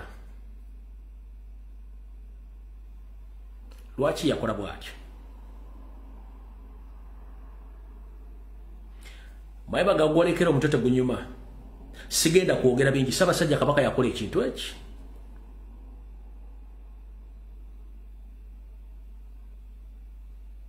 Yakola ekintu eki n'asirika. Kati Museveni yina asigaza ekiyumba ky'Emmengo nga yalowooza kigenda kubeera influential eri Abaganda. Ekiyumba ne mukiyiwako omunnyo ne kizikira. N'agenda n'akwata abataka. Kumba abazzukulu emizimu gya emmandwa zaatambala abazzukulu ne bapaaluuka. Bajjajja tebakyalina influence. Mmengo tekyalina influence ku Baganda. Kubanga ayandibadde atugamba nti abaana temukola bwe yajja. Jjukira yalozaako bennyini abaali baagala omweyambisa yasimbayo ekito kati abatunda bwe bati. Nabagamba tewali kintu kitawanya Museveni ng'akasiriikirira ka Ssaabasajja Kabaka kamuluma. Kati Museveni yaspendinga ssente mu diaspora n'alowooza nti aguze structure za Nuupu zonna. N'alowooza nti aguze babloga bonna struggle egenda kukomaawo. N'agenda ne bakola structures z'amayiga mu diaspora. Structure ntuzikuba ntuziyiwa. Ne bw'atambula wa tekikyakola makulu. Mayiga ne bw'atambula tekikyakola makulu. Kati kitegeeza ne bannaddiini bonna tebakyalina. Teri munnaddiini akyasobola kuyimirira n'akola statement. The public listen tekikyasoboka. Lwaki? Sente ze yaakawa omuprotestant mubajje njiddamu statement yo. Sente ze yaakawa omuprotestant mubajje okukendeeza amaanyi g'abasiraamu butagenda mu byabufuzi.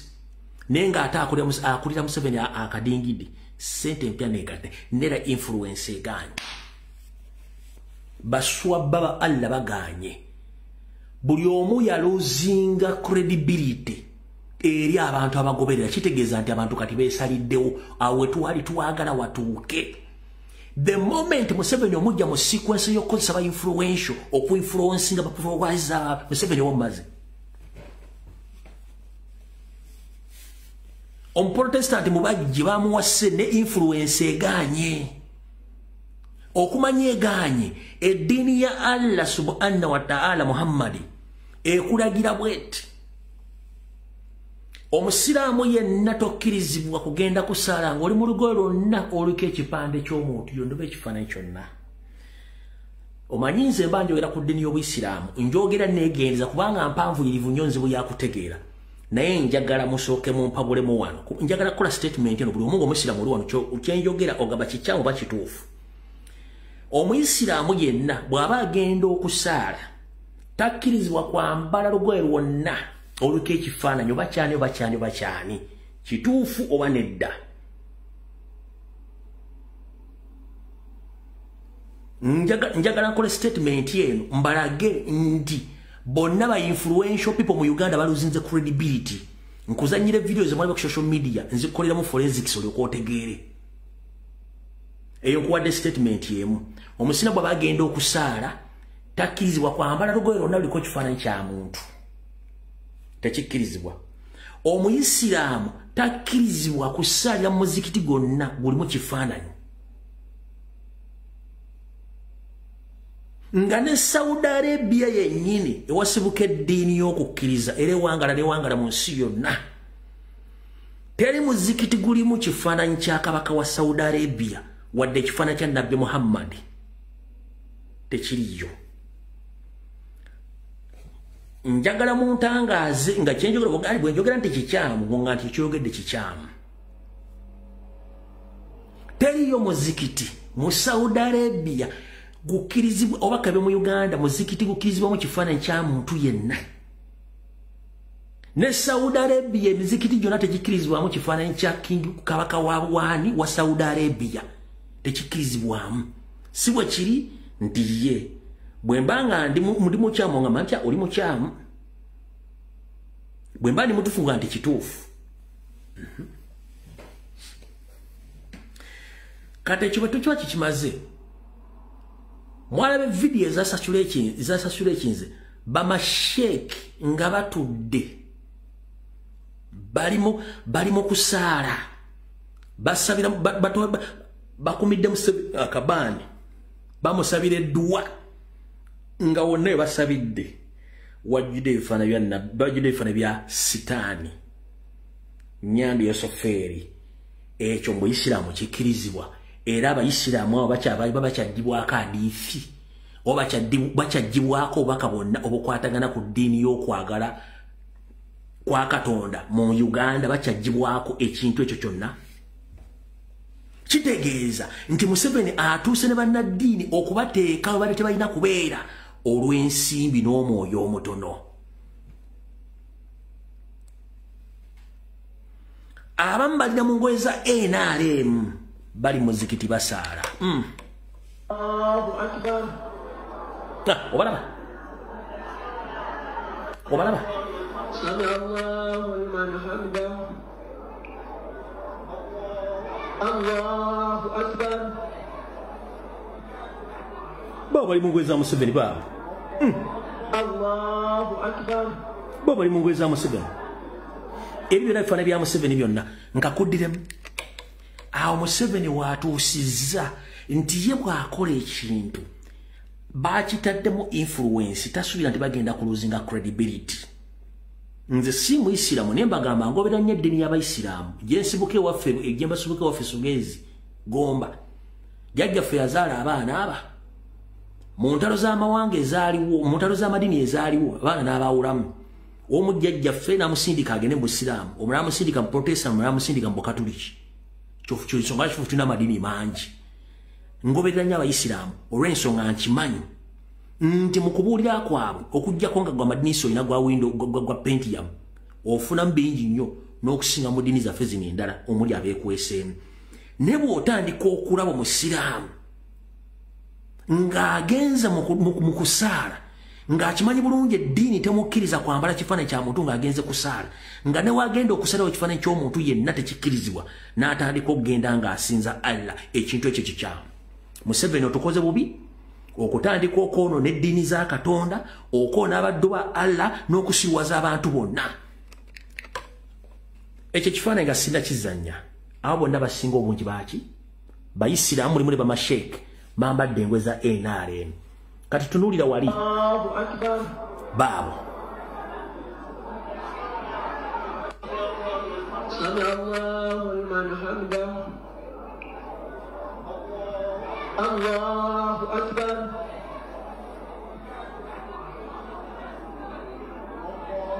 Allahu Akbar.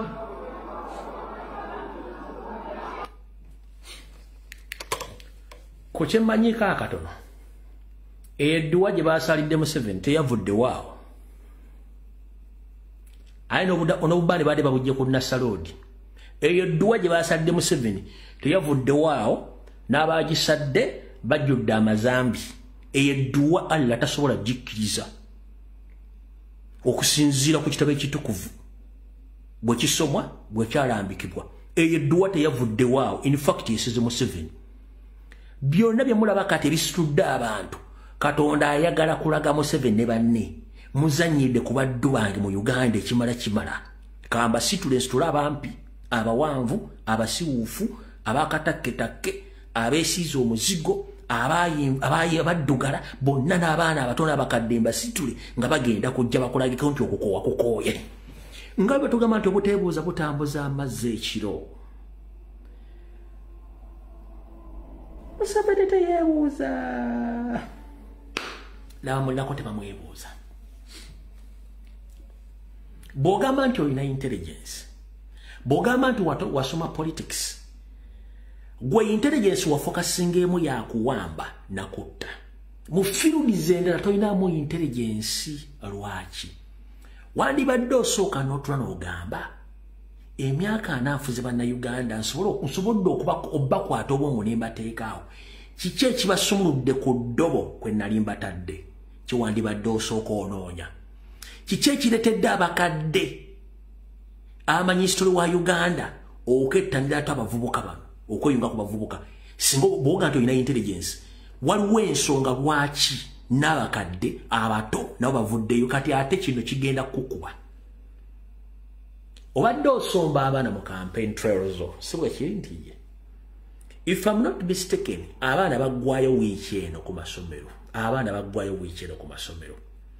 agenda sanga nga yakataliiko TV teriiko internet wakateriiko ng'ate mwamuyambaza nga t-shirt zairo nga sikyayagala omuzadde alina economic problems ogenda kulaba kulaali ng'ekutta obukadde bubiri bw'abantu Museveni ogenda kulaba kolaali ng'ekutta obukadde bubiri bw'abantu either Gulu either Iganga either Jinja oba Masaka ewantu wonna very soon this week mugenda kiwiti n'ensinga ekyo nkibagambye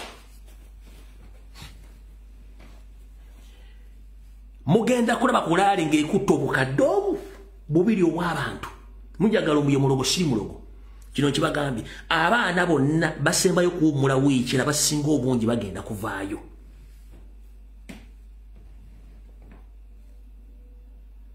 badde waka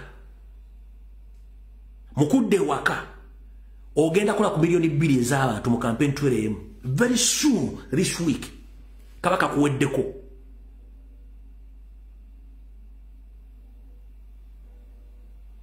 bw'ogamba nti olina intelligence since dde wano Kyagulanyi ng'atandika campaign abadde ayita ku masomero ng'abaana badduka mu kiraasi batin kuva ku myaka 3 okukuta ku myaka 16 badduka mu masomero nga bazze kulabaani Kyagulanyi essaawa zino abaana bagenda kweta mu lutalo direct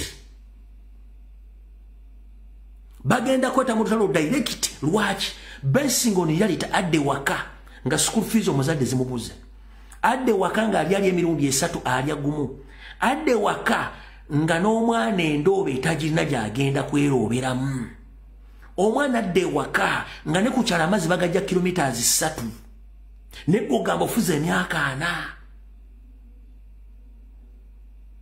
odde waka nga neiba omwana we yabuze adde waka nga neiba ettaka bamusenze adde waka nga tebalina kye bagenda kuzzaako mu bulamu ezo na factor weziri zesitudde abantu bano n'ekirala mulina kye mwerabiddemu nga mwakola intelligence buli kintu kyonna kibeerako expiry date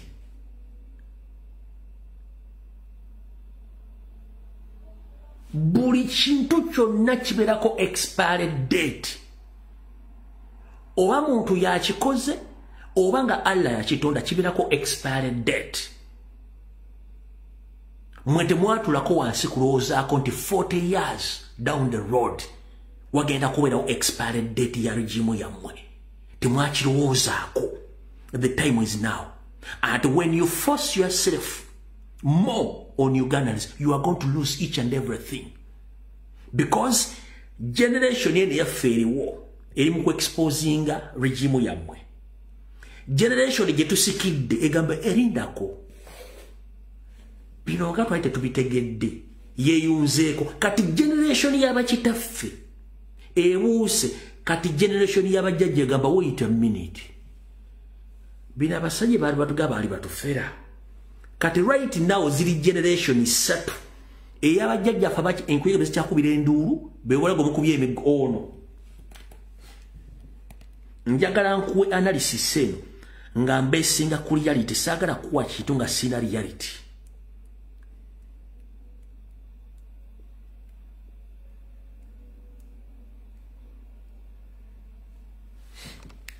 ono jjajja omulaba ono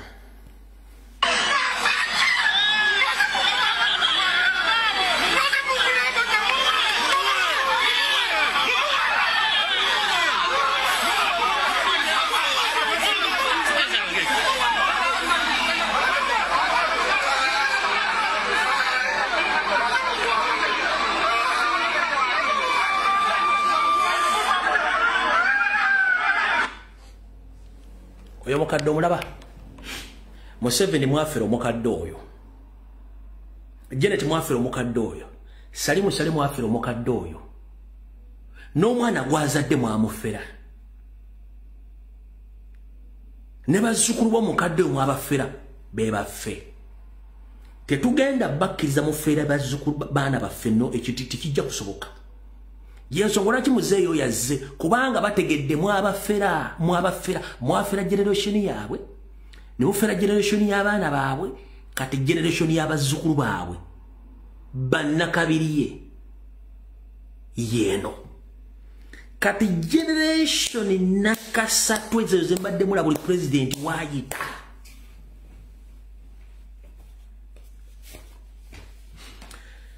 generation nakasatwe zezo buli Kyagulanyi wabadde ayita buli ssomero across the country yeyo generation eyokusatu teri muntu asobola kubuuka generation yaffe taliyo ate eyo generation eyokusatu eri mu masomero tosobola gibuuka ne bwoba okizizitiize nnyo you can't.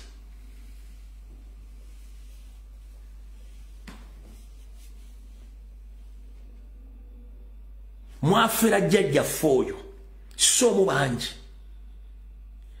mwekennyini mwabadde mu family meeting ne mugamba kino kiki tuliko and what is taking place and who is the real Robert Kyagulanyi Ssentamu emiya muganda zino embwase bwe zinatudde emizi agambye what are we on and who are we playing with? Is this the real Bobi Wine or the Robert Kyagulanyi Ssentamu? How come that he has big numbers and the elder people across the country they are following him? Bali mwale mu north ono yabali presenting mu central. Bana bantu mwabalimbye emyaka gyabwe. Mwalimba abaana baabwe. Bazzukulu bagambe ekimala kimala. Buli kintu kiriko ekkomo, buli kintu kiriko expired date. Mwe family mwe mwatulako muza ati time egenda tuuka nga ekintu kiweddeko. Kati ekintu kiweddeko. Gowa sente emisana ajje mu campaign ya NRM ekirabira wa Nuupu. Era Kyagulanyi wayitawo afuuka wa Nuupu with immediate effect. So muyina ki? For example, bukyanga Kyagulanyi akubala zonna mu Kampala wonna wabadde.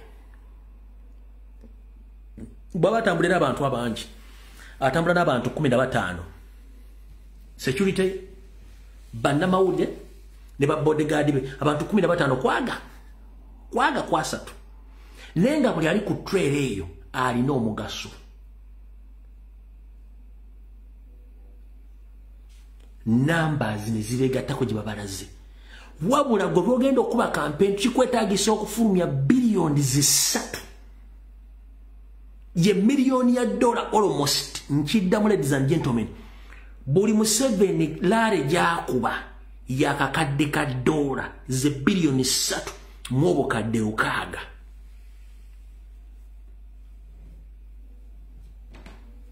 buli lare jakuba ya billion 3 mwobo kadde okaga ke kakadde ka dola aka kam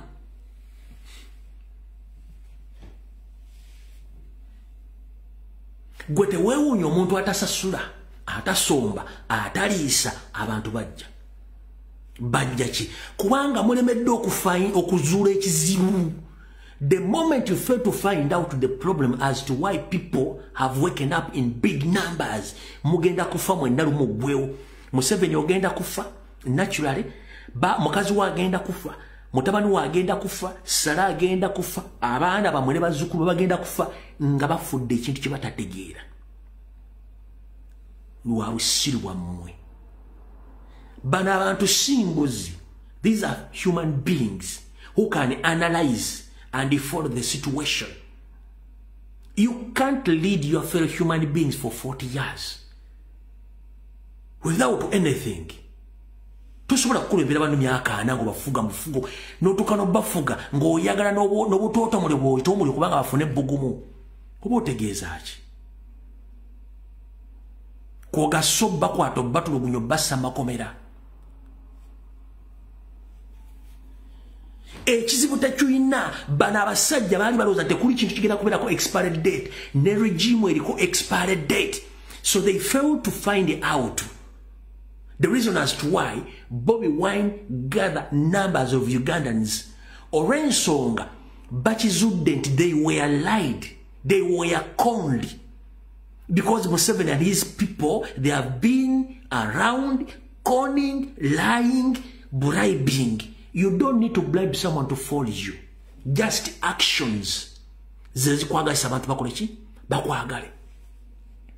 Moreover, Uganda.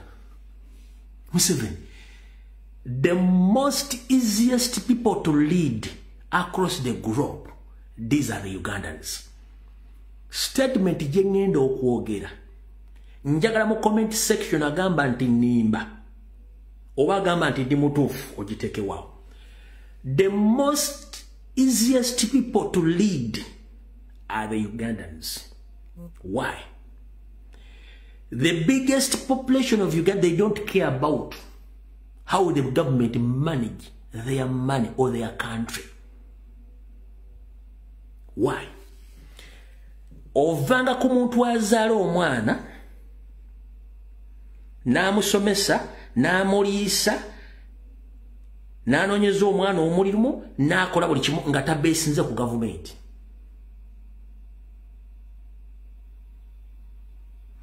Ovanga ku muntu atuuka mu ggwanga n'ayingira ekibuga nga talinayo mulimu n'ayingira nga talinayo ofiisi n'afuluma n'akaveera k'emmere n'adda ewe n'aliisa abaana. Olunaku ne luggwako, wiiki neggwako, omwaka nga teyeekalakasizzaako nti waki gavumenti etuyambye. Munnayuganda ye muntu abeera nga yasuze bulubi naye nga musanyufu. N'anoonya ekyokulya n'asirika. Munnayuganda ye muntu akeera ku makya ne bamuyita ku pati n'agenda n'enyupa bbiya n'alya emmere n'aga life ngimaze. They don't look far beyond their necessities. Ne bakolemu okufuga.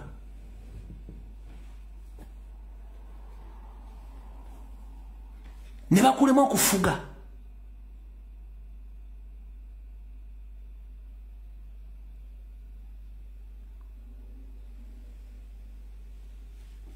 Ne bakolemu ku abandiye kasitaalya n'anywa ne yeebaka nga kiwedde talina kirala kyalowooza kuva ku kulya na kunywa na kwebaka. No. Tebalina kye baagala kisukka ku ekyo. Wabula mwakozesa obunafu bwabwe okubamaamira ate obbasoomooza okutuuka we badde bajja ekyokulya. That is the mistake you made. Ugandans, they were comfortable where you allocated them in poverty. But you went ahead. You went ahead and tackled to their small remaining income. Here comes Robert Kyagulanyi Ssentamu. He waked up all Ugandans and informed them it's too late. Let us find ourselves before it's too late. Mwakola ensobi, mwabasindika mbwavu ne babugumira. Ne kifuuka part of life. Naye ate ne mbwavu bwabwe ne mbalumbu bwabwe y'ensobi gye mwakola. It was a huge mistake. Munnayuganda anoonya kapito n'atandika bizinensi. E Bulaaya omuntu gavumenti emuvunaanyizibwako waasuze alidde atya, bamujjanjaye batya, bw'aba talina mulimu gavumenti emulabirira, abaana bazaaliddwa balina okusasulwa buli mwezi, balina okujjanjabwa, buli kimu weekiri, baasi zifudde munnansi abuuza, amasannyalaze gavuddeko munnansi abuuza, accident egudde insurance zisasudde buli kimu. Mu Uganda taxi kuba n'egenda, kaboda akakuba kuute yafaayo, amasannyalaze gavako ne wiiki buli munaatu n'akola atya munnanga ati Uganda nzikiza board y'ensi gye tulimu. Mu Europe amasannyalaze ne begavaako 15 minutes. Eyo court case. Wana amazzi ne begavaako eddakiika 3 court case. Mu Uganda amazzi ne gavaako buli muna gagenze. Boda neekuba omuntu tewaliwo, taxi netta abantu tewali gwe basasula, internet nevaako tewaliwo abanja, notta omuntu kesi neekomaawo, nowamba omuntu no accountability, wabula poliisi yevayo n'ebizibu byanetako okwera ebintu by'ekisiru. Bannayuganda bakulema okufuga.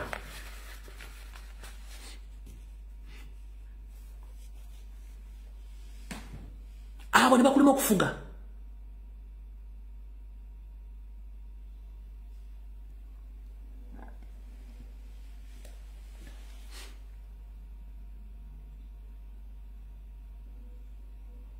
Wana amasanyalaze nga gagenda okuva bakusindikira message tuina muzibuzi mu dakika 15 amasanyalaze gagenda kuvaako gajja kudda mu dakika bwezi we are very sorry no manya Uganda gavaako omwezi wiki teri afudde bakulema okufuga abo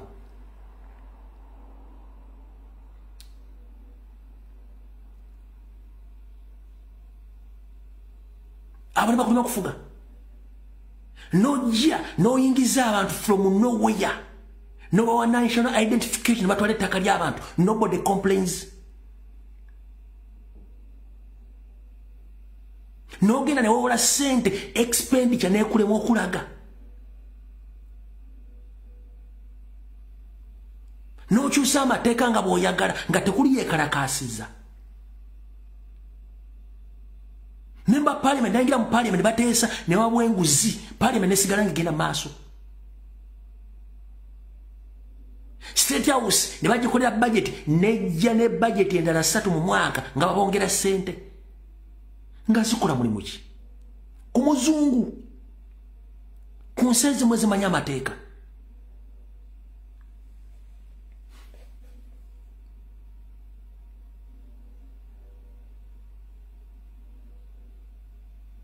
kati kankubuulire mwe bannayuganda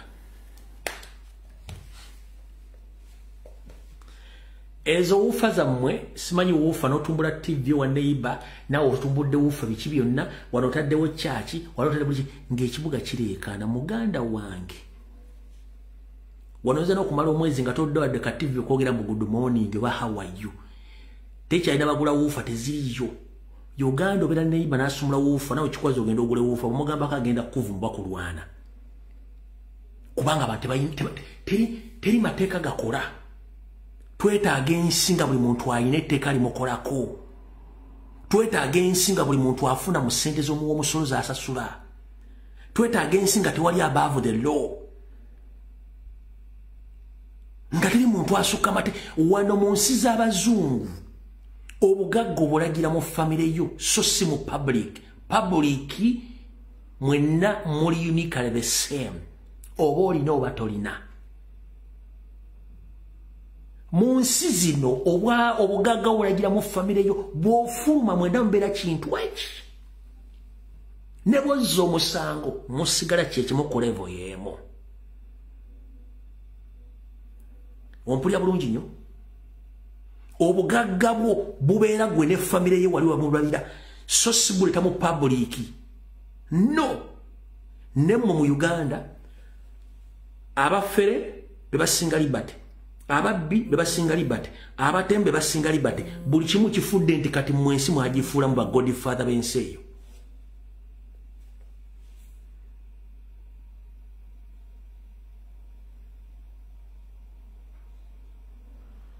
which is wrong.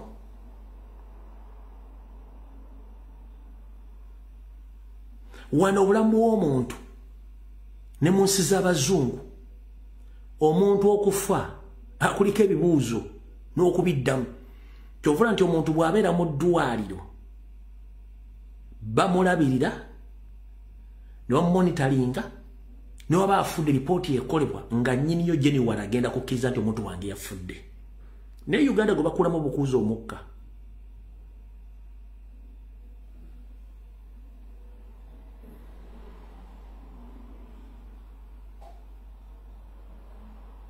wano obugagga obukoma mu nju bw'ofuluma buli omu asigala kyekimu ne Uganda ate kirala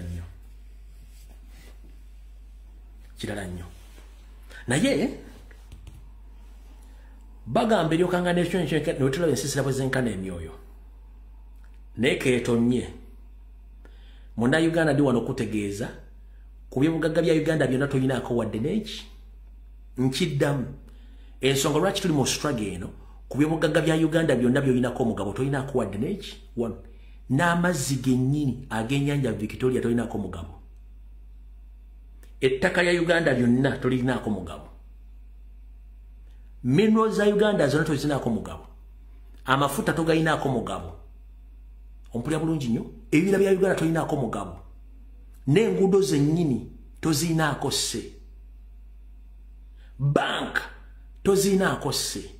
N'essimu yo toginaako sse. Whereby nti telecommunication company ebba ssente zo buli lunaku ku account yo nga tomanyi. Bank ebba ssente zo nga tomanyi. Kubanga tuli mu Uganda y'ababbi. Gowenda mukwano gwange. Njala kutegeeza ekyo kino kitegeera olwale bulungi nnyo. Njala mukiwuliddeko nti mukitegeera akola gye kikolamu.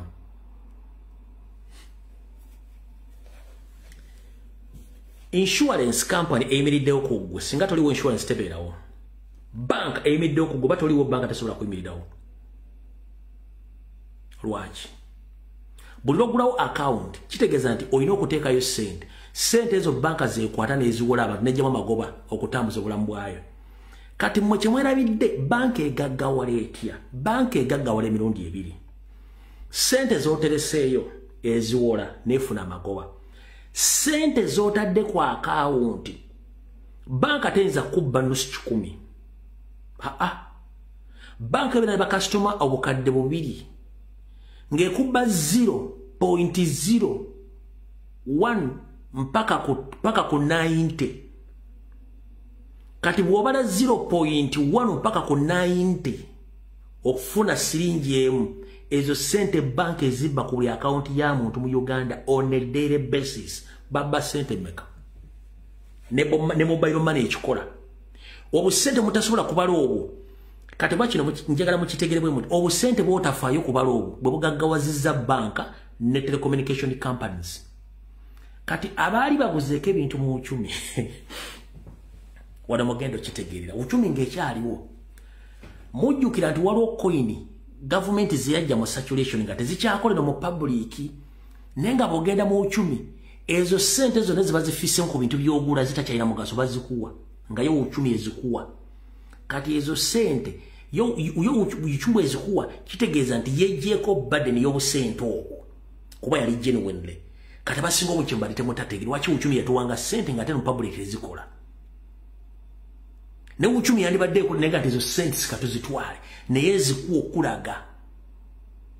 Kati wali obubbi obuli mu Uganda bwe mbadde temumanyi ekyo kitegedde bulungi nnyo. Buli nnaku Airtel MTN ekubba bank buli lunaku ekubba sente. Ezo sente z'otateekako birowoozo zeekubba yo mwegaggawalidde. Bwe beeyina oyino bayi Shoprite, yes it is Shoprite. Si uchumi Shoprite, yes webale nnyo Shoprite. Gwe sente z'otateekako birowoozo mu banka kwegaggawalidde ng'ekubba buli lunaku. Kubanga togenda zifayo zirondola tozimanyi.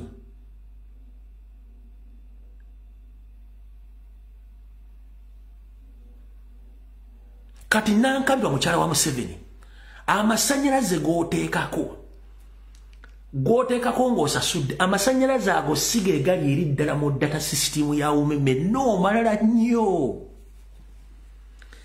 Amasannyalaze ga Uganda galinga data na airtime speed gye gaddukirako wano ng'ogalaba kuyakaawo bakumitayo eri siwe gatambula birala. Oyinza okugula amasannyalaze ga mutwalo gumu owulira eri bayinza okuba reporting amasannyalaze ga 10,000 ezo 15,000 nankabirwa zigabana ne boyfriend w'omusibawe Museveni tezigenda ku account ya Uganda. Ani owning amasannyalaze ga Uganda currently? Ani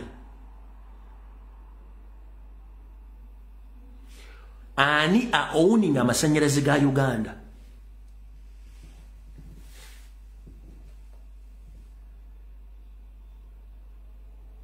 Wano njagala nkunyiize. Amasannyalaze ga Uganda galina kubeera ngali owned by government on behalf of Ugandans. Watch. N'ebitongole bya government bennyini binosasula amasannyalaze ne state house inosasula amasannyalaze parliament police amagye bali bakubuliddeko mu accountability ya government sente zeyingiza ne bakulira nti umeme yakoze sente mweziti. Njagala onyigere okume omuliro okotegeere.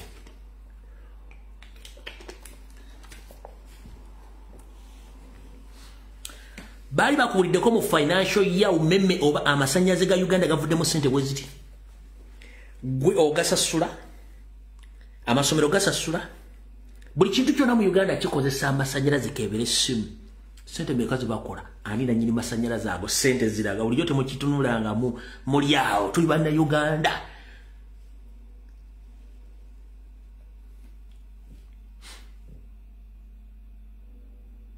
kati kankubulireko wano biru ejja nga biru eyinza okujja nga yatera ebikumi ebibina ne bakuterako wali ka message ku biru yo ti yes toto biru badde nnusu bina gavumenti ekusasuddeko 1,800 gavumenti ekusasuddeko 1,800 n'osasula balance e Uganda tekisoboka wano kiri 1,800 kyekikulaga nti oli munnansi government care about you government ekufaako nkubuuzizza genda obuuze member parliament obuuze minister of finance dilo basoma financial ne bagamba nti umeme amasannyalaze getunze omwaka guno gavuddemu ssente bwe ziti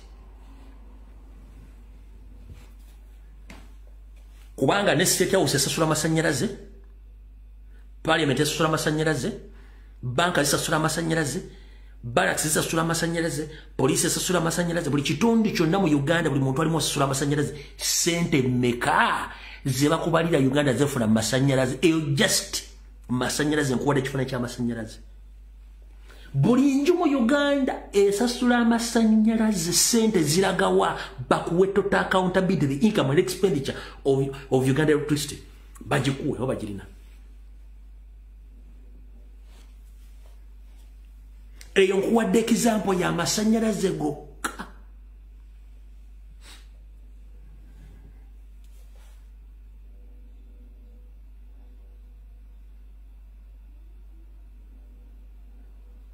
jukira amasannyalaze gatugatunda e Kenya amasannyalaze gatugatunda e South Sudan tugatunda e Rwanda bali bakubuddeko ssente ziva mu export y'amasannyalaze nkugambira kale kati otandise okunyiiga kati nkubuuza export egende e Kenya egende e South Sudan egende e Rwanda ssente zaani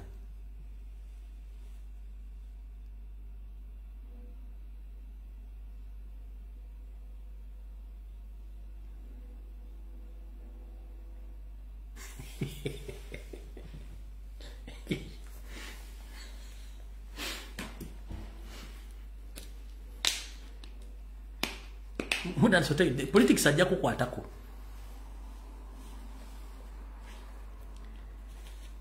gavumenti zonna mu nsi zonna zirina ebitongole ng'ebitongole bino bannannyini nsi babiganyulwamu nayo neefunamu lwaki mu economics tukugamba nti the demand determines the supply. The demand determines the supply. Ekimu economics. Mu Luganda kivunulwa nti obwetaavu bw'ekintu ku katale bwe businziirako obungi bwakyo okufulumizibwa. Kati demand y'amasannyalaze mu Uganda eri waggulu ne supply yaayo eri waggulu naye sente zivaamu ziragawa. Demand y'amazzi mu Uganda eri waggulu, fresh water, sente ziva mu mazzi gano ziragawa mu nsawo yaani.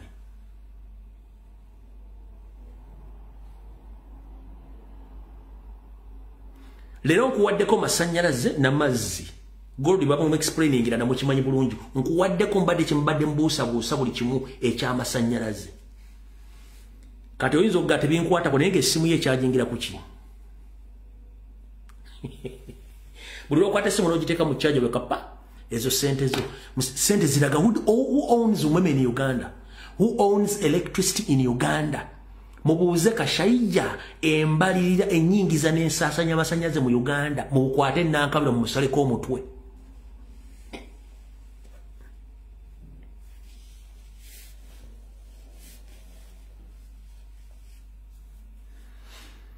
gwe buli alina account mu bank agenda otandika babuuza series ziri mmeka bu decimals obusemba yani abujjako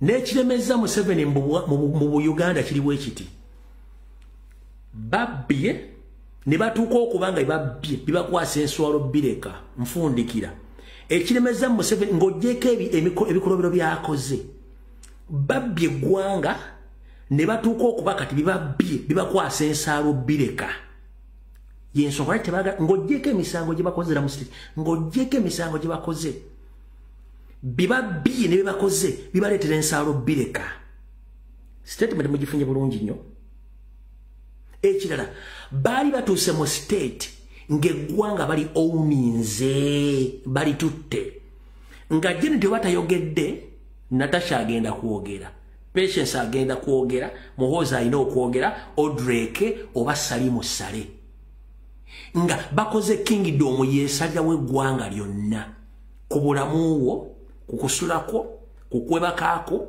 ku nsomayo ku nnyingizaayo ku nsaasaanyayo ku nfa n'omulambo gwe baguziika ddi nga batuuse mu sisitiimu nti yeesalawo ekyo baali bakikoze nga balooza kiwedde yensonga lwaki buli adde afuna ekizibu bannange Museveni jangu otuyambe nga mutuuse mu stage nti you are no longer controlled by the law you are controlled by the person or one family buli afuna tugenze wa Salimu Sale eggulu Janet ajja tuyamba ate si nze manyiro ddooku lwabogo nze manyi Karugire nze ndi wa Patience kati nga bakulyetinze kingdom eyo kati kingdom yetandise obeekyusiza that's the problem muwe nakye mbadde temutunuulira tubadde tutuuse mu state ng'Obwakabaka omaze okukola ki okuvaayo buli alina ekintu kyonna kyayagala okunti ddirwa olina giisa wagundi bw'atali gundi tekina kijja kgenda nga baowninze buli kimu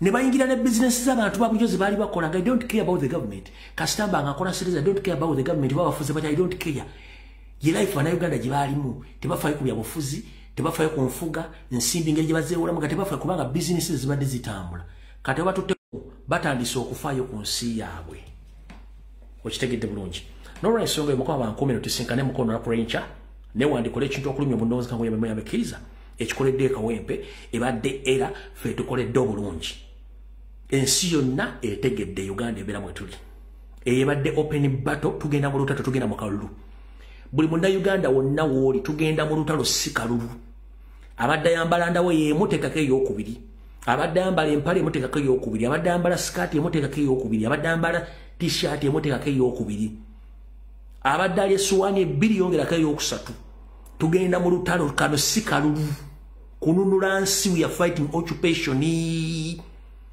mukitegedde bulungi nnyo we are fighting occupation tugenda mu lutalo it's an open battle but I'm reminding you 70% of the indigenous UPDF officer bali ku side yaffe balinze ffe God bless you video wende